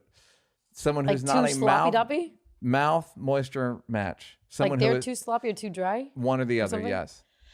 Yeah, dry. Yes. We're on the same team. If you're gonna French kiss, there's no other word for it. If you're gonna French. I haven't said that in so long. Make it wet. Like Otherwise, as fuck. yeah, let me like suck on make your it tongue. like gross. Like I want to suck on your tongue. Like just grow. Like wanna go just leave the bite go your to my lip. lips. Go Don't- the upper shut up. lip. Come on, play it. Don't lick my chin though. Please don't lick my chin. You have to stop with the chin licking. You can lick my chin. Ew, you have hella hair on your chin. You can lick my chin. That's what I'm saying. I know you mean it, because it's so hairy. So tongue lashing that after and kissing that's Neal. you need a mouth moisture match, or else you're kind of fucked long term. Yeah, It 'cause ain't then going it's like, past 2 months. It's like it's cat tongue. That's what I call Now it. Cat tongue. the other side of it, I've been on. I was too wet, too moist for mouths. We'll just go like. Dry I it know. up. Well, the thing everyone should know about me is that I keep a quarter. I used to joke with a girlfriend that I keep a quarter teaspoon of saliva in my mouth at all points. Ugh, that's Not kind even a of too quarter. much. I shouldn't. I fucked the joke up. A full tablespoon. Oh. I have so much drool in my mouth at all times. You're the type of guy that you cannot you can't kiss over them because more goes in. If I'm on top, Yeah. get your water wings, Ew. Yuck. because things are about to get real moist. You're just like I just can't even really help it. It's just what happened. It's like it now. I don't know. It's not like I see a lady. stick in out my... your tongue. No, I'm not playing this game with you. But so I've gotten. I remember a girl I Oh, was it's dating cracking me up. sent me a bunch of emojis saying that my kisses were too wet, and it was very funny. That's really funny. Was it? It was kinda- like the was that tongue it? out the side. We were just making fun of our we weren't a mouth moisture match. So that's a good title, and That's I so think we all know it as soon as it came out. Goodbye. You've got LST mail. and R since the beginning. I'm a 30-year-old Hey. quote man, and I don't understand myself. I recently ended a 11-month relationship with the most amazing woman who's ever had interest in me because I never allowed myself to totally be myself around her. I guess I just didn't feel like I wanted to be in the relationship anymore. We come from extremely different backgrounds. Hers great and mine kind of shitty. And I didn't feel anywhere close to good enough for her. It's not her fault, though. She never did or said anything to make me feel that way. It's all me. So I ended it without really giving her a good reason because I don't really have a good reason to give myself for ending it. I'm miserable and I miss her, but I don't want her. I don't want to tell her I'd like to try again because A, I'm afraid I'll feel those feelings again in a few months and I don't want to break her heart again. And 2, she won't do anal. That's and then he actually shits on himself. That's my one poorly timed attempt at a joke. Guy, we got it. Guy, didn't need that. Guy, we need it. We don't need it. I'm afraid that something in me is terrified of anything good, and I don't know what to do. Also, I loathe myself for doing this to her. How Neal feeling and what Blinky Thinkly? Thanks. What Binkley Thinkly? Thanks, you guys. Go, because I have a lot of thoughts on this. Okay. So self-sabotage is a motherfucker, and don't shake your head. This is what my whole premise is about. Hold on. There's 2 things. One, he's given reasons. I feel like I don't know why exactly. If he doesn't know why he ended, I mean, this is the problem. Sometimes people have a lot of weird intimacy issues, and it does you do push pull, keep away, too close. You know, this is not going to last. I don't want to get my hopes up. I don't want to just not getting so vulnerable. So some people they have like psychological reasons for having an aversion of like diving in amazing and just don't know. Some people don't have a healthy relationship with how a relationship can go. They just think it needs to accelerate and then, that is? Yeah. If you're like, we got to fucking... And do then you feel that? Like, oh my God, I've dated someone like, yeah, but it was, and I would be like, hey, you're scaring me. Can I leave some stuff in your house? But then it's just like, we can just chill at this level. And then they push away. It's like, you wanted this. What the fuck's wrong with these codependent people? Well, why does that happen? It's the like what you push, you want it, and then you throw. I don't get that. I feel like that's attached. That could be more attachment style. Okay. What are your thoughts on this? My thoughts on this. Reading this letter, I had a thought. You had a thought. The electronic letters. People call me emails. I call them electronic letters. Old. And my thought was, I'm going to open a museum of fake feelings, and the first feeling in the exhibit is going to be, I'm afraid of success. I'm afraid of success. No, you're an alcoholic. Yeah. I'm my own worst enemy. Will be in the next. I'm afraid of love. I fear intimacy. Right. It's all fucking fake feelings. These are all fake feelings. What are they underneath for what? I think they're just like anyone who fears self-sabotage. You're just an alcoholic. They never deal with the problem. They always go, I'm this thing. So they're all alcoholics, even if they're not alcoholics. They're not all alcoholics. They're lying. I don't want to. He just didn't like her enough, and he didn't want to be with her. But guys get this thing in their head where she's a good woman, and if I don't want to be with her, there's something wrong with me. No, the odds of these things matching up are so tiny. So the likelihood of them of you finding a match is so tiny. So people get into this thing of like, something's wrong with me. I'm going to the Museum of Fake Feelings. I have to cut the ribbon on. But the thing is, I'm afraid of success, and I'm my own worst enemy, and I fear intimacy. It's just like it's bullshit. It's largely bullshit. In this case, it seems like he just didn't want to. When he says I miss her, he misses parts of it. But so that's the thing. He said I read, and the most amazing because he didn't. The thing is, I never allowed myself to totally be myself. So it's like, well, there was parts that weren't gelling. There was compatibility issues. Yeah. So you hid your part. But I know, like, I have a friend that it's a girl, and she does have like there was some improper touching as a child, and she does have weird legitimate some steak action. Go ahead. Yeah, some filet mignon. Some steak. Okay, so she does have. Her uncle took her to the steakhouse. Go ahead. Okay. Whoa. Wow. Somebody's Neal? calling in. Is that the comedy gods going, Neal? Wow. Is this the comedy gods? Tell your girl to chill. We can't put Adam Levine on. Yeah, we can. Do it. Hey, you don't want to be on a podcast, do you? We're doing a podcast. Great. Talk to you. Bye. Hi, everybody. No, it's just audio. Hi. It's cool. Oh. Bro, it's cool. What were you going to send me? Thank God, because I look terrible. Oh, your tequila company? No, stop. What was I gonna? No one else is gonna understand this. You have to just watch it, and now I'm thrown way off of my fucking game. This is terrible. Enjoy your podcast. I hope you guys do really good. I can't. You're gonna get so many hits from this 20 second. This is gonna be the thing. The NBC is gonna come back and apologize, and we made a mistake. All right. Guys, wait one second. Yeah. I'm sending you something to watch on your time. Great. When you're all alone and you're thinking about me. Oh, okay. So I shouldn't play it on the podcast. All right, great. No, please don't. All right, bye. Oh, you really are friends with him. I didn't believe you. I'm joking. You didn't think life could be that good? I'm joking. I was saying my friend she actually does have a lot of this kind of overwhelming anxiety when it's going good. And I remember she said something like, yeah, when it's good, I'm like, I don't know what to do here. And then doesn't just kind of wants it to I go think away. there like are that's people. just like legitimate. It's like my obesity argument. It's like there are anxiety, people though, who really have a glandular issue or can't fix. But most people use the people with glandular issues for their shit. So you're saying that there are people with legitimate disorders? If you've been molested, yes, there are real problems. But if you're just like, there's no smoking gun. You're just you just go, I don't know. It's like, you don't like her or him or whatever. But if you haven't been to the steakhouse, you got no excuse.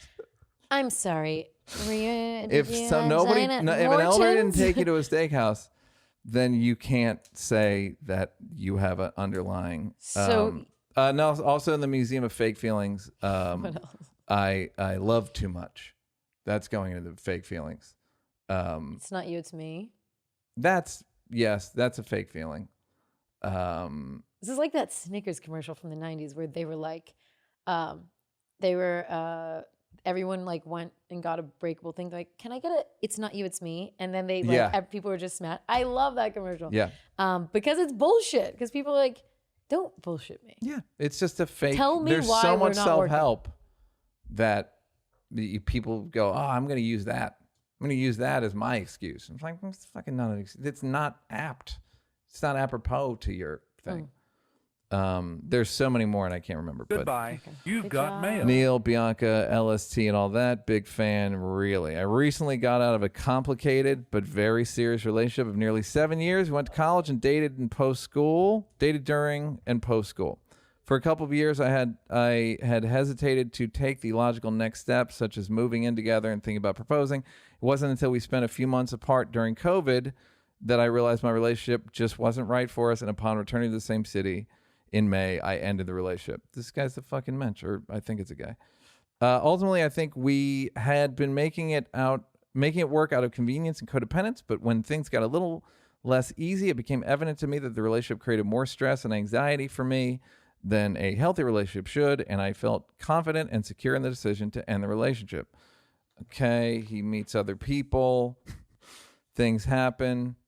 Oh, this is a funny question. All right, within a couple of months, I started meeting other people, but wasn't super interested in the couple of people I met, so I used the prior relationship as an out.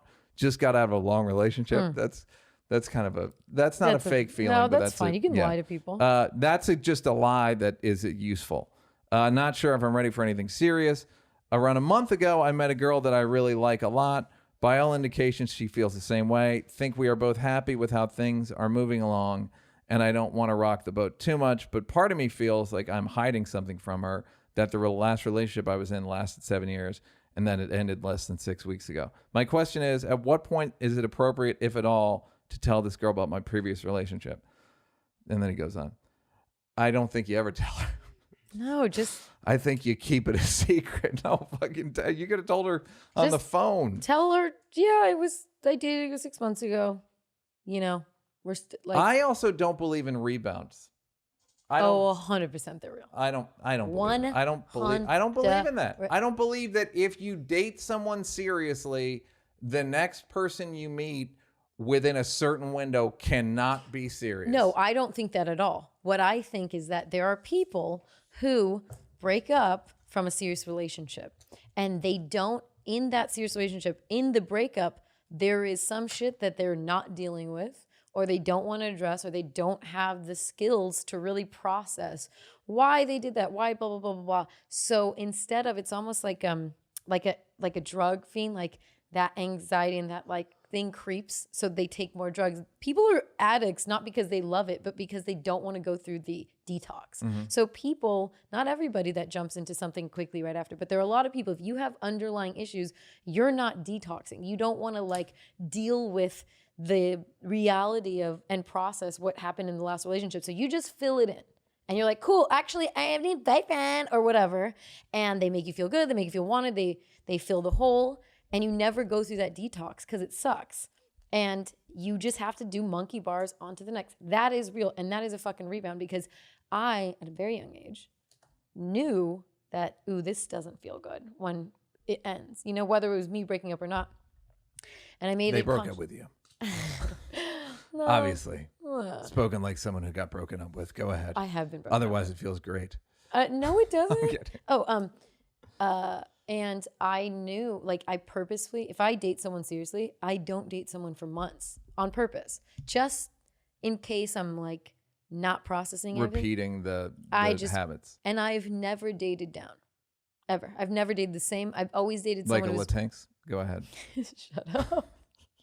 So I just think, I believe in like that. It takes like, I don't know, like 4 to 6 weeks to be like, it sucks. Like if it was really serious. Maybe a few weeks if it wasn't. But get over it. I think it's a good practice. Feel bad. To process the... I also got to say, you're not going to believe this, but I think women are more guilty of monkey bars than men. 100%. Look at fucking you. Look at you. What do you mean? Of course. You want to talk about harmony, everything.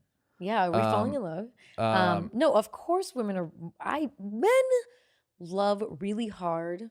I think a guy is more susceptible to, after a breakup, like not want to process, but maybe not necessarily do it with. Well, yeah, we'll just play video games. Or just like compartmentalize and be like, or date a girl, be like, she's cool, and it'll never go deep or whatever. Is it a rebound if you played Madden for 3 months? It's like that. Guys will do that. Guys will compartmentalize. Yeah. They'll get into their work. They'll just be like, I'm this way now. That's what I've learned. They don't want to process. But women don't want to process, and they want to fill. Yeah. Replace. Yeah, I agree. By the way, speaking of video games, I liked the Netflix Formula One show so much. I bought the video game of Formula One. I don't want to know that about you. It's too normal. Like, what? Why do you do that? I like that how much you look up to me. No, that's not it. That you don't want to see me low. I just don't see you sitting around and playing video games. I'll do it for like 20 minutes and be like, stop it. I'll be like, why are you doing this? You have 40 books upstairs. Get upstairs. I'll smack myself. I'm reading this one. Goodbye. You've got mail. We'll get it. Yeah. Okay. Can you read the one? Need to concentrate. Hey, Neal. Hey, Binky. LSTNR. Missing the E. Neal, you know how they say all comedians / funny people are broken people or something similar? I know you're buddies with Seth Meyers. My question is Seth Meyers the only funny person that is legitimately well-adjusted? He's one of my favorite comedian writers. So are you. But he seems to have a good upbringing, good family, and seems like a genuine good dude. How Neal or Feeler? What? Bianca Thonka? Bianca, love y'all. It's a good question. Is he? Would you call him legitimately well-adjusted? Yes, he is legitimately well-adjusted. He's got like a little bit of a temper. Ew, but his temper's, he's like deadpan white guy temper. He's got the Neal Brennan tone, which is like, what? Oh, that's not that What are fun. you talking about? No, I don't want that. That's stressful. That's like, you know what you do? You take your anxiety and you throw it on someone else. And they're like, ugh. You know what? That makes me why? the 90 billionth person in human history to do that in a row. That's what stress is. You just go, like, I have a feeling here. And it's like, I don't want this. Well, then Take you it shouldn't back. have done the thing but that made me give it to you. He is well adjusted. He's not a narcissist. And as Greg Fitzsimmons says, only the true narcissists succeed in showbiz. Or as I call him, Grapefruit Simmons. Grapefruit Simmons, Hall of Fame nickname.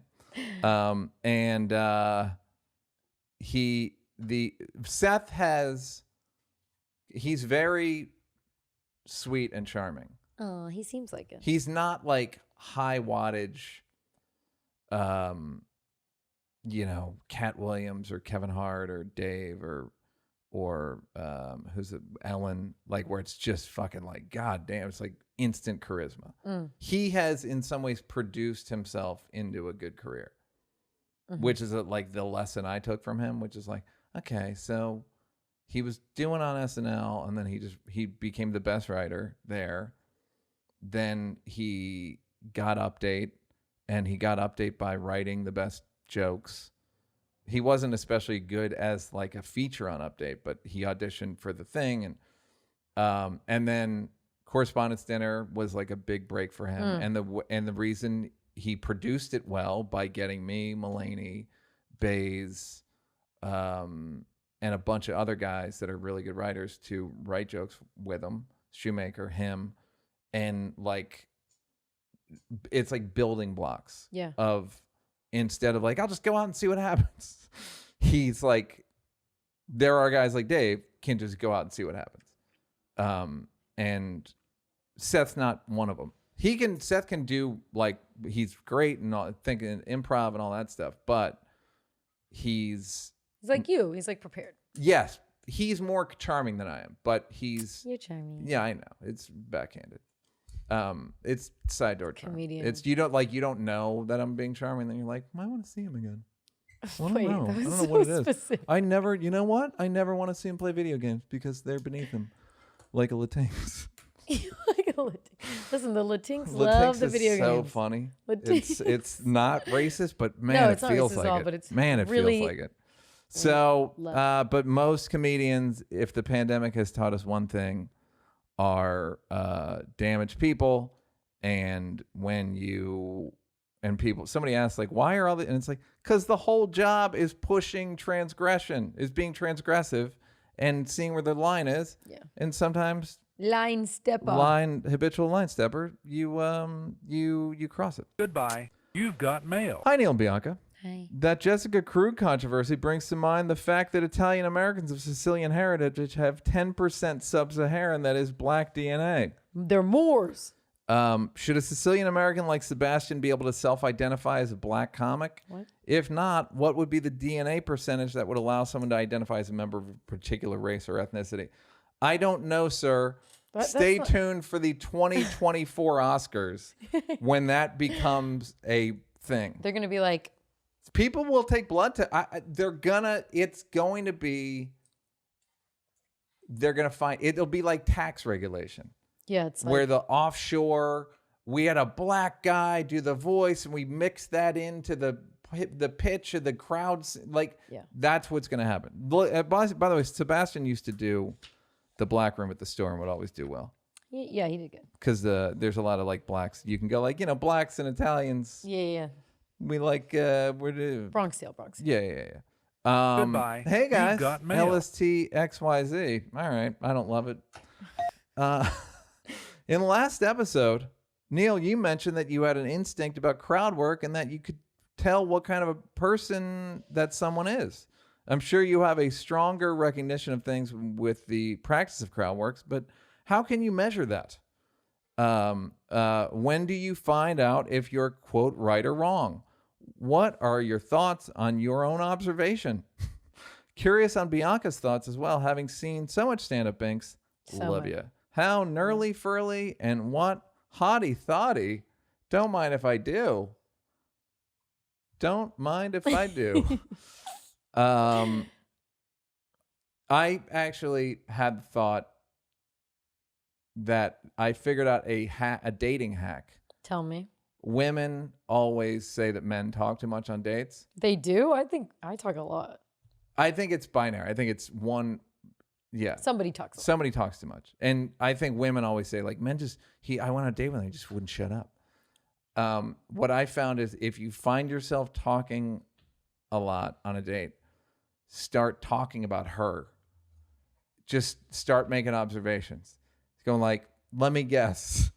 Start doing things. Yeah, you're basically doing crowd work, and if you're right, it's magic. Yeah. If you go, you weren't popular, whatever. You weren't popular in college. You strike me as the kind of person that blank, and you don't even have to like neg her like the game. You can actually make legitimate things, and then if they're like, actually, you're dead wrong, you'd be like, well, great. So fellas, that's what I'm saying, is make sweeping generalizations about your date, and that is how you will get sex. Do you talk a lot? I don't feel like you would. I don't think I do. But then everyone says I cut you off all the time. So, and what I've started doing is bringing the spatula on dates, and I find that it's not at first doesn't work. And I have given a lot of women carpal tunnel. Between the spatula and the masturbating my penis. The spatula is my steakhouse. I don't want to ever talk about the spatula. And yeah, I just find that I just don't want to be the victim. I don't want to victimize them. I've seen too many female comics talk about how dumbly confident men are, and I'm like, I don't want to be like that. Do you ask them questions? I feel like you'd ask questions. I do ask questions because I am genuinely curious. But I also do the thing where you go, hey, yeah, and then they tell you. You just use it as a cue. You cue them, but you get to talk. Right. You're talking about them. So it's they're a like, 5 minute. But the thing is, people are really interested when you say, I feel like. I know. It's like a magic trick thing. My magic trick is I say, I'm like, you know, I'm a fake psychic. Let me tell you. See if I'm right. Yes. And I guess things and they're like, yeah, what? That was kind of spot on. I'm like, I live on a street and not an avenue. How'd you fucking know that? Boulevard, baby. So wait, what was the question? So, what do you, right or wrong? Right or wrong, what? How do you? In terms of instincts based on crowd work, just knowing who someone is, you just go, oh, you either you tell them and then they go, no, actually, I went to private school or whatever. Or you just realize, oh, okay, I was wrong about that. Well, I mean, serving, especially working in comedy clubs for as long as I have, I know what you're gonna do. I know which comics crowd they bring is gonna do what. We know which comics bring the broke motherfuckers. We know which comics bring the like. I could go on and on. So I know the fucked up part is when you peg someone and you know it and they exceed your expectations. I mean, I can't tell you how low it makes us. When they don't do what you think they're going to do? Well, usually the thing you think they're going to do is fucked up. So that's what we're working with. And I know, I'm like, he's not going to tip. He's going to be difficult. Da, da, da. And when they're awful, but they leave you a really big tip, it's like, damn. Yeah, but that's so rare. I find that the assumptions you make about people they're mostly spot on. That's why it feels bad, because you're like, I really thought this was gonna go. Yeah, and then the next time, and then you like take a break from that stereotype for like one time, and then the next person does it, and you're like, I was fucking right. That last guy was a bum. The best is when the comic is not good at crowd work, or they're not. I remember I saw there's some late night ones that like are just getting the crowd work, and it's like it's when you don't do that much crowd work, but when you do, it's very good. I like seeing the headliner dudes do crowd work more that don't do crowd work. Sometimes it's good, and then sometimes it's not. And I don't like Yours is good when you're bombing in the belly. Oh, there's nothing better than that. It's so good. You're way My funnier when bombing you're crowd bombing. work is so fucking funny. It's so funny. I couldn't believe how funny it was. I would never do crowd work. I don't know. I'm not one of those like the phone rings. I'm like, let me answer it. Hello, like that just happened.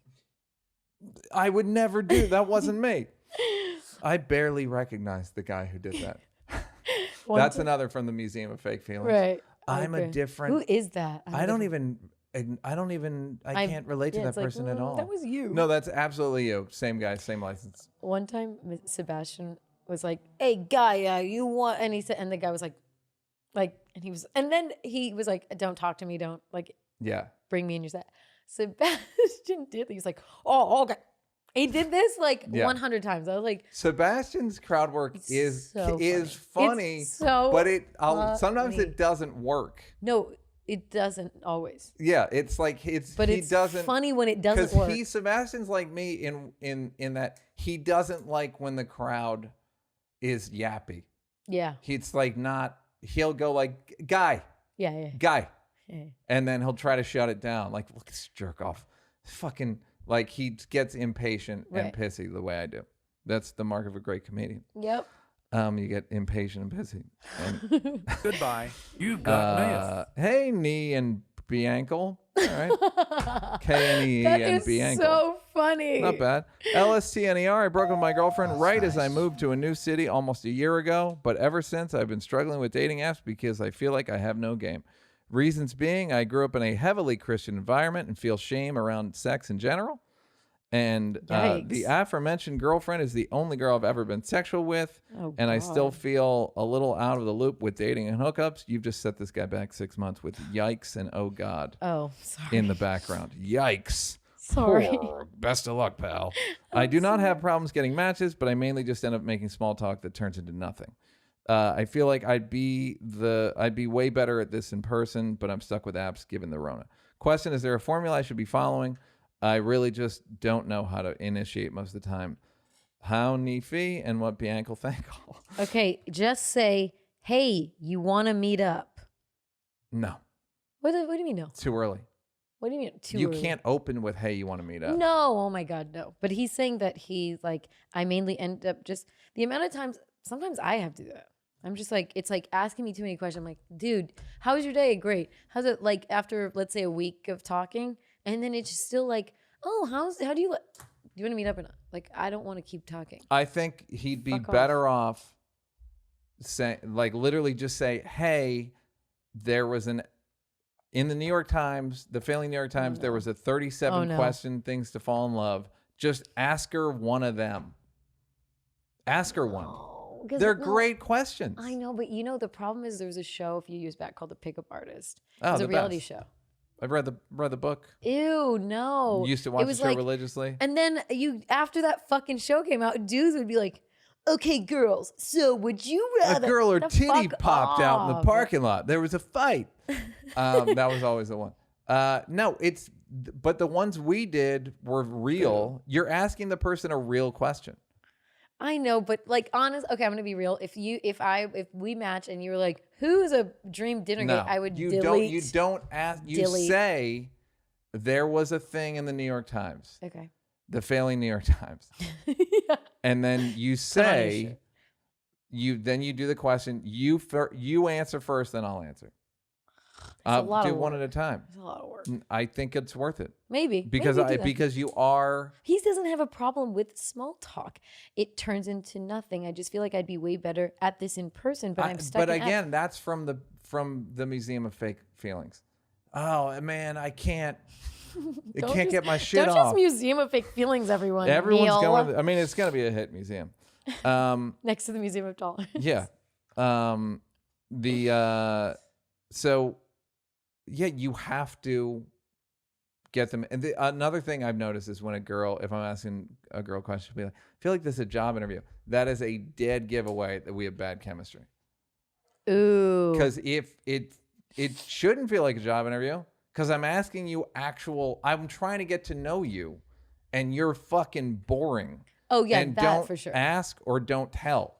Right. So you just tell me about like, you just sniffing candles, and I'm supposed to fucking make something happen. But the difference, like one time I went on a date with a guy and he was Women like, are sniffing candles 40% of the time. Go ahead. one time I went on a date with a guy and he was like, so you're not a comedian? I'm like, no, I'm not. Like, I would never be a comedian.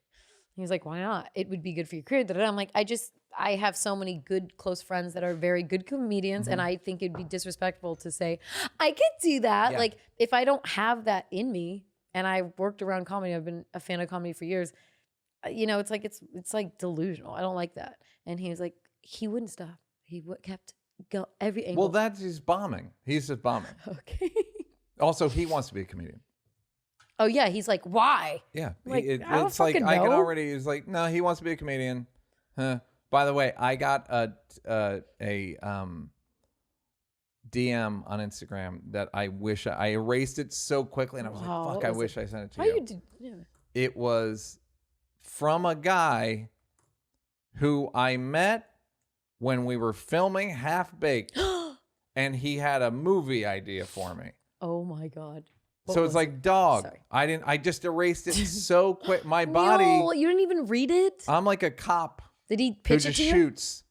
Did he pitch it to you? And gun, bang, and I fucking erase it. I can't. I got an itchy trigger finger. Yeah, I think he tried. No, he was one of those things. I think I like it.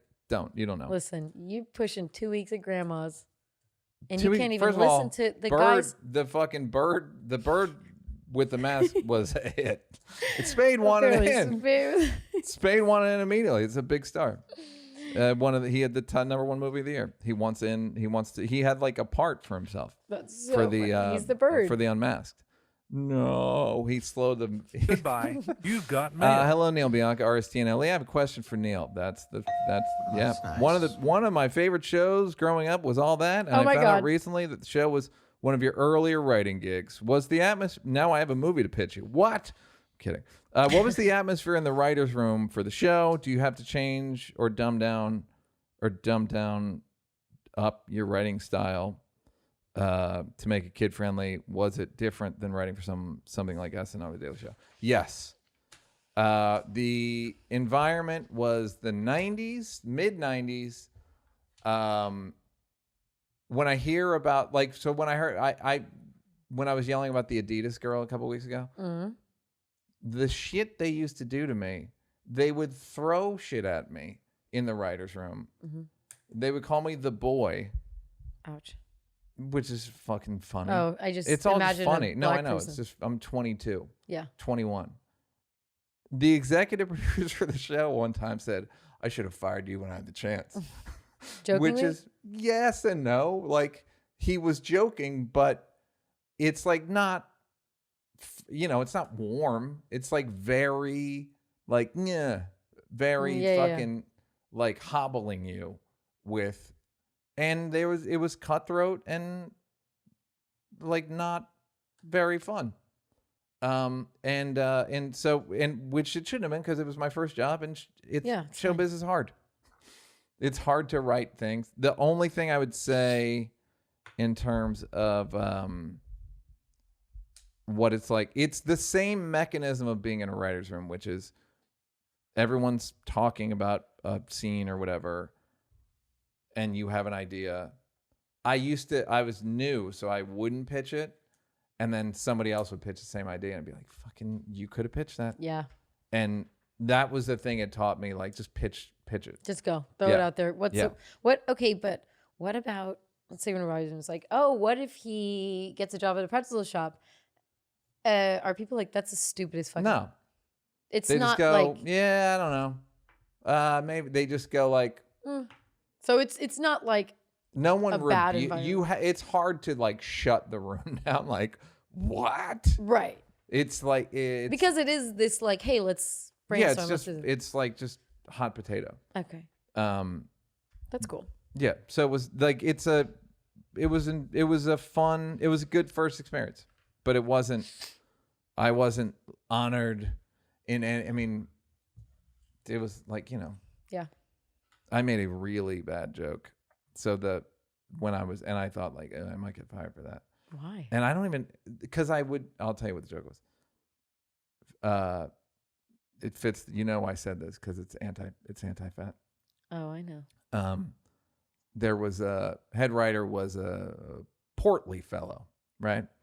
And we used to eat after every taping, and we're in the parking lot, and he goes, how much would you pay me? There was just a bunch of kids there, like a family. And he goes, how much would you pay me to grab that little kid and run across the parking lot? And I go, and I literally didn't even think about it. I go, I'll pay just to see you run. How many people were there? I didn't say it that loud, but it's one of those things where it's like, God damn. And what did he say? He ignored it. Ooh, ignore to a good zinger. Well, it was like a good zinger at his expense. So he wasn't. No, I know. That's why it's like. He had to just be like, whoops. That probably really hurt his feelings. Yeah. Like if someone gets you and you're just like. Oh. Yeah, like, yep, you've got me. I would not be good at running. Right. I am not running weight. So I wasn't. So it was hard for him too. He's doing a podcast right now, going like, one of the writers one time said it, and I'll never forget it. Goodbye. You've got mail. Hello, N&B, LSD, LMFAO. Oh, that's nice. I literally probably got 6 positive fat shaming letters. This is just one of them, and I kept it because it was funny. Okay, go. LSD, LMFAO. So right there, the guy's funny. I'd like to weigh in on the ongoing fat shaming debate so Neal doesn't have to. I had struggled with my weight off and on throughout most of my life, mainly due to unhealthy eating habits that I inherited as a child. Things started to spin out of control for me when I got an office job in 2012, and then I topped out's funny, around 280 in 2017. I went from 280 pounds in 2017 to 200 pounds by the end of 2018, and now I weigh about 185. Do you want to know how I did it? I stopped eating carbs, sugar, and dairy. That's it. It was fucking easy. Just in case you're wondering, I'm 35 years old and I'm 6'1". Of course, there are some people with biological predispositions to carrying extra weight. I thought I was one of them, but in my opinion, it's mostly a self-control issue for the overwhelming majority of overweight people. To all the people that took the time to write in because they felt shamed, stop typing emails and go on a fucking walk. You'll feel better in the short term, and it'll be one step closer to taking control of your life. You're not cursed. You're lazy. You're not marginalized. You're unhealthy. You don't need to be destigmatized. You're actually helping to exacerbate multiple catastrophic worldwide problems. Also, fat parents who have fat children should be charged with child abuse. Not really, but you know what I mean. Wishing all you emailers the best while you cry into your pint of Ben & Jerry's. I'll be off having sex with attractive people and buying 31-inch waist pants. Regards, signed, Neal Brennan. I was like, that sounds like Neal. This guy gets my tone. I just had to put that because there were so many of them. I just thought we'll use one of them. Now, I do disagree with him that you can be marginalized and unhealthy. So that's my only note. Goodbye. You've got Hey, mail. Bianca, Neal, love the show. First-time writer. I have a question for Neal, but firstly, I'd like to thank you for 3 mics, helping me finally commit to therapy. Oh, that's nice. I've been to therapy a few times, but never stuck with it. Now that I've been in therapy consistently for a couple of years, I'm doing a lot better, and really credit comedians like you and Bill Hader for speaking so frankly about issues like anxiety and depression. Look, don't bring Hader into this. My question is about your upbringing. I'm the youngest of 11 kids. This is an interesting letter. Same parents, no twins, and my parents are Catholic, and my dad is an abusive narcissist. That might be where the similarities end. You recently mentioned your mother ran a rather draconian household, while my parents seem to purposely create mess and chaos. They orchestrated fights by spreading rumors among their offspring, had no consistent rules. The house was always a complete mess, and they were hoarders. It's Chrome. It's Chrome. As for rules, my mother deferred to my father. My father would constantly change how he wanted us to dress, what extracurricular activities he wanted us to do, what he wanted us to study, etc. So he was super controlling, but also super inconsistent. Every child wants their parents' approval, but this was a moving target. I always felt like I'd rather be in a strict household because I imagine rules would make it a little easier to predict, when I was going to get my ass beat or get my stuff smashed. I don't know if that's sexual or what. Well, I'd like to smash your stuff. I went into Alan Thicke there for a second. I'd like to smash your stuff.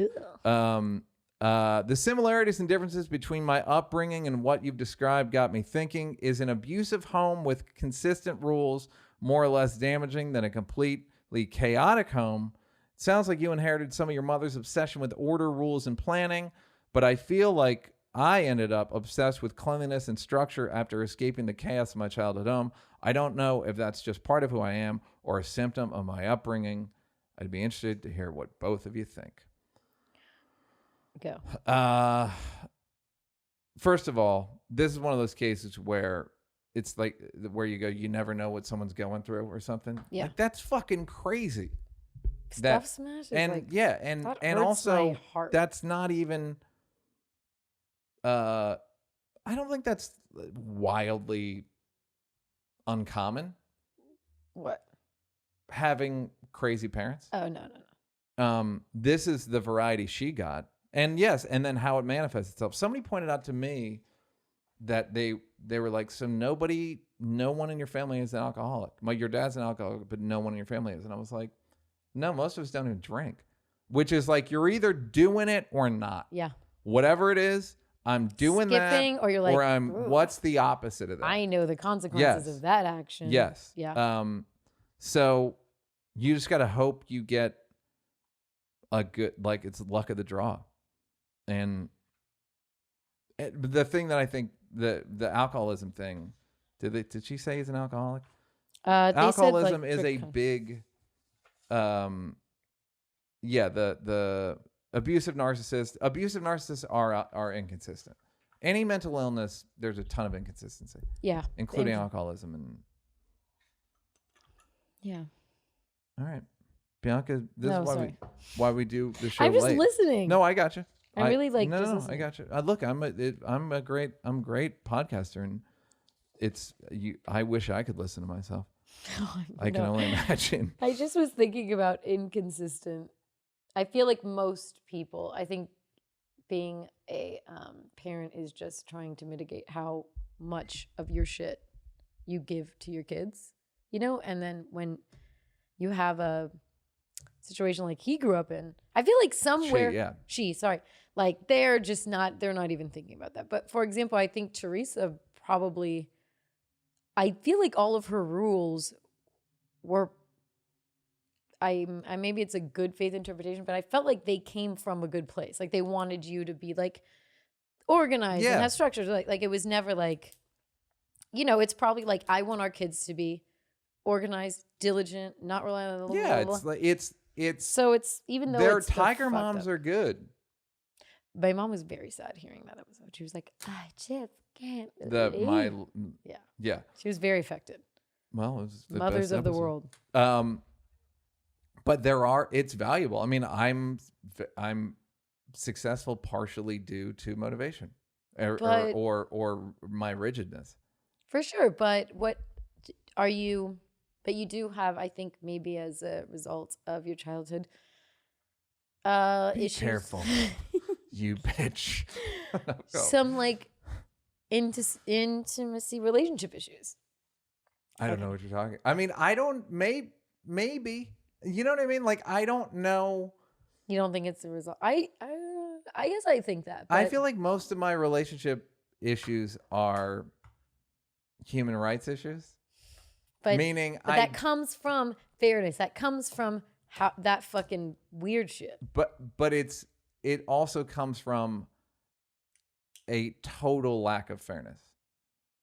It was my so dad unfair, was so unfair. My dad was just alcoholic. So and it's narcissism and then anger and then volatility, drunk.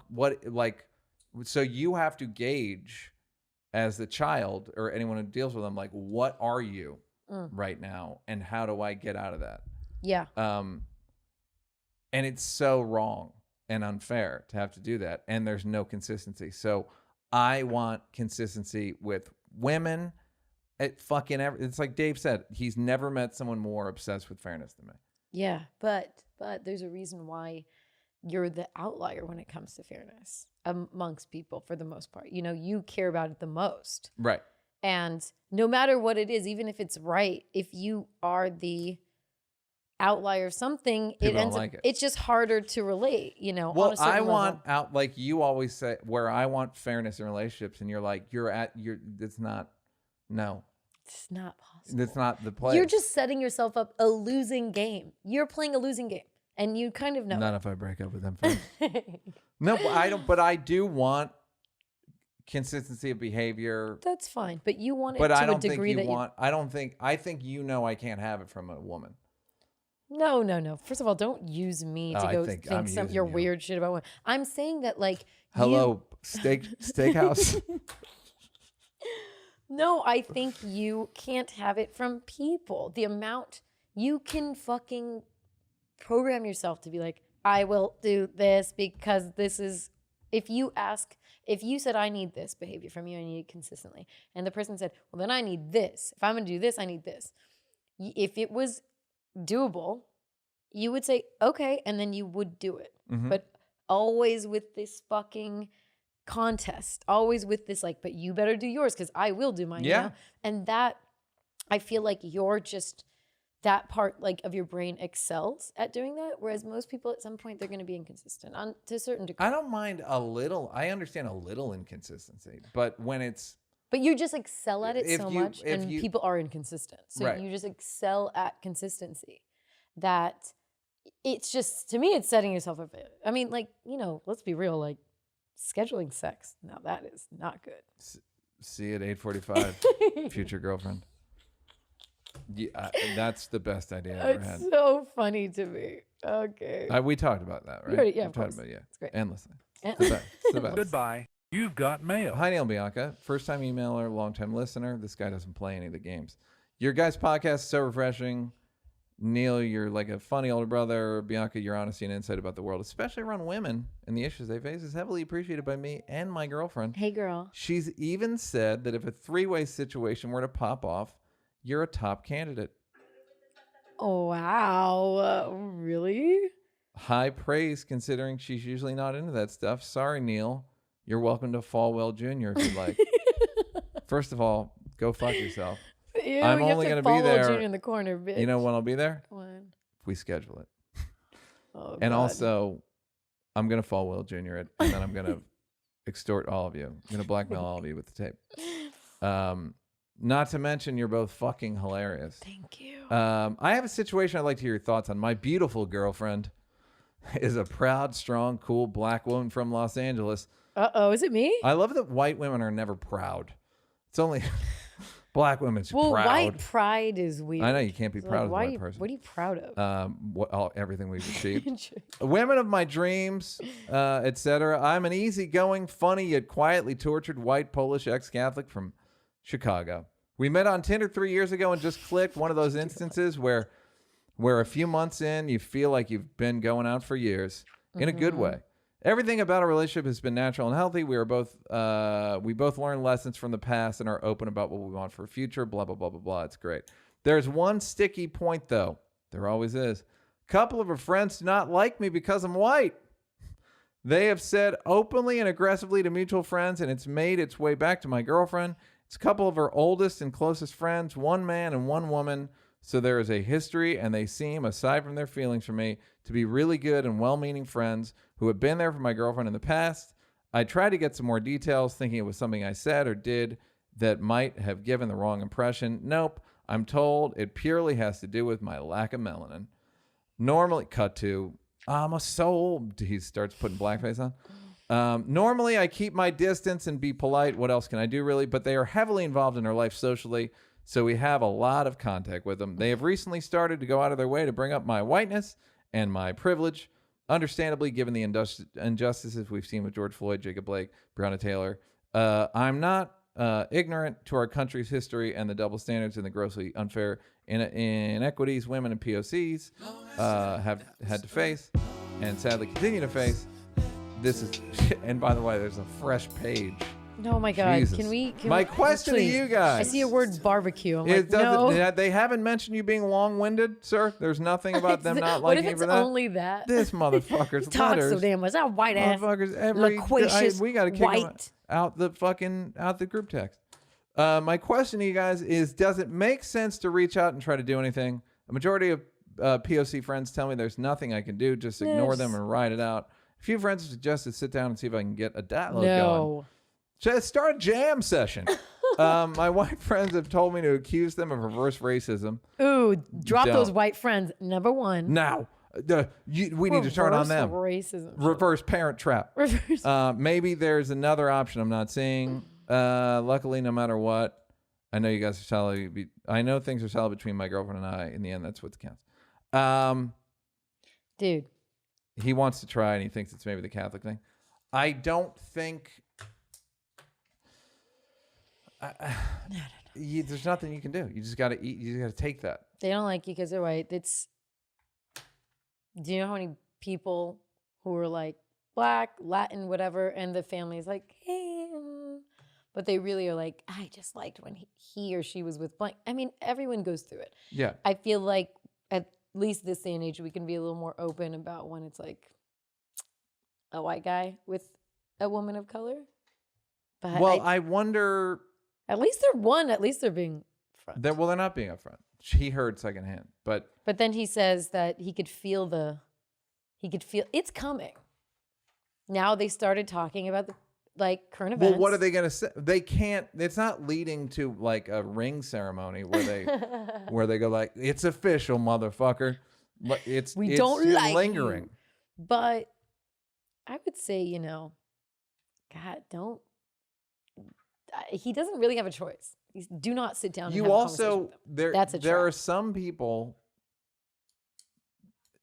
that will never and sometimes it's just purely racial.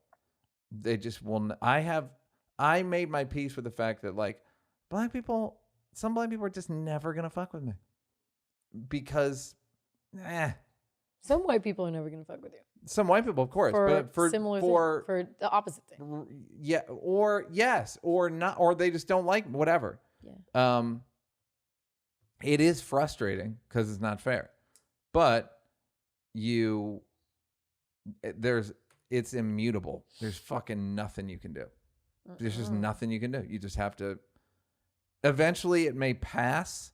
All you can hope is that they don't like you less. That's the best you can hope for. At one point, you'll do something, and they'll come up and say you did your thing, and that's how you'll know. But just some people are just like, man, that white motherfucker over there. It's harmless, and it is what it is. It's not like, you'll be fine. But there's not a good solution to this problem. No, you cannot confront it. You just have to. There's nothing. It's like you're playing a game, and the referee is not going to call. You're going to get bad calls, and you just have to be like, play on. Yeah. There's literally nothing you can do. You're in the away game. It's only the other team's fans. Yep. Fans. What are you gonna do? Water. I'm like just skimming his They're all email. doing black cheers. You know how the black cheers are. I'm skimming his email, and all I see is James Baldwin, Obama, get out, barbecue. I'm like, maybe your long-winded emails are probably. He word jumbled it. Where am I going to fit in the James Baldwin shit?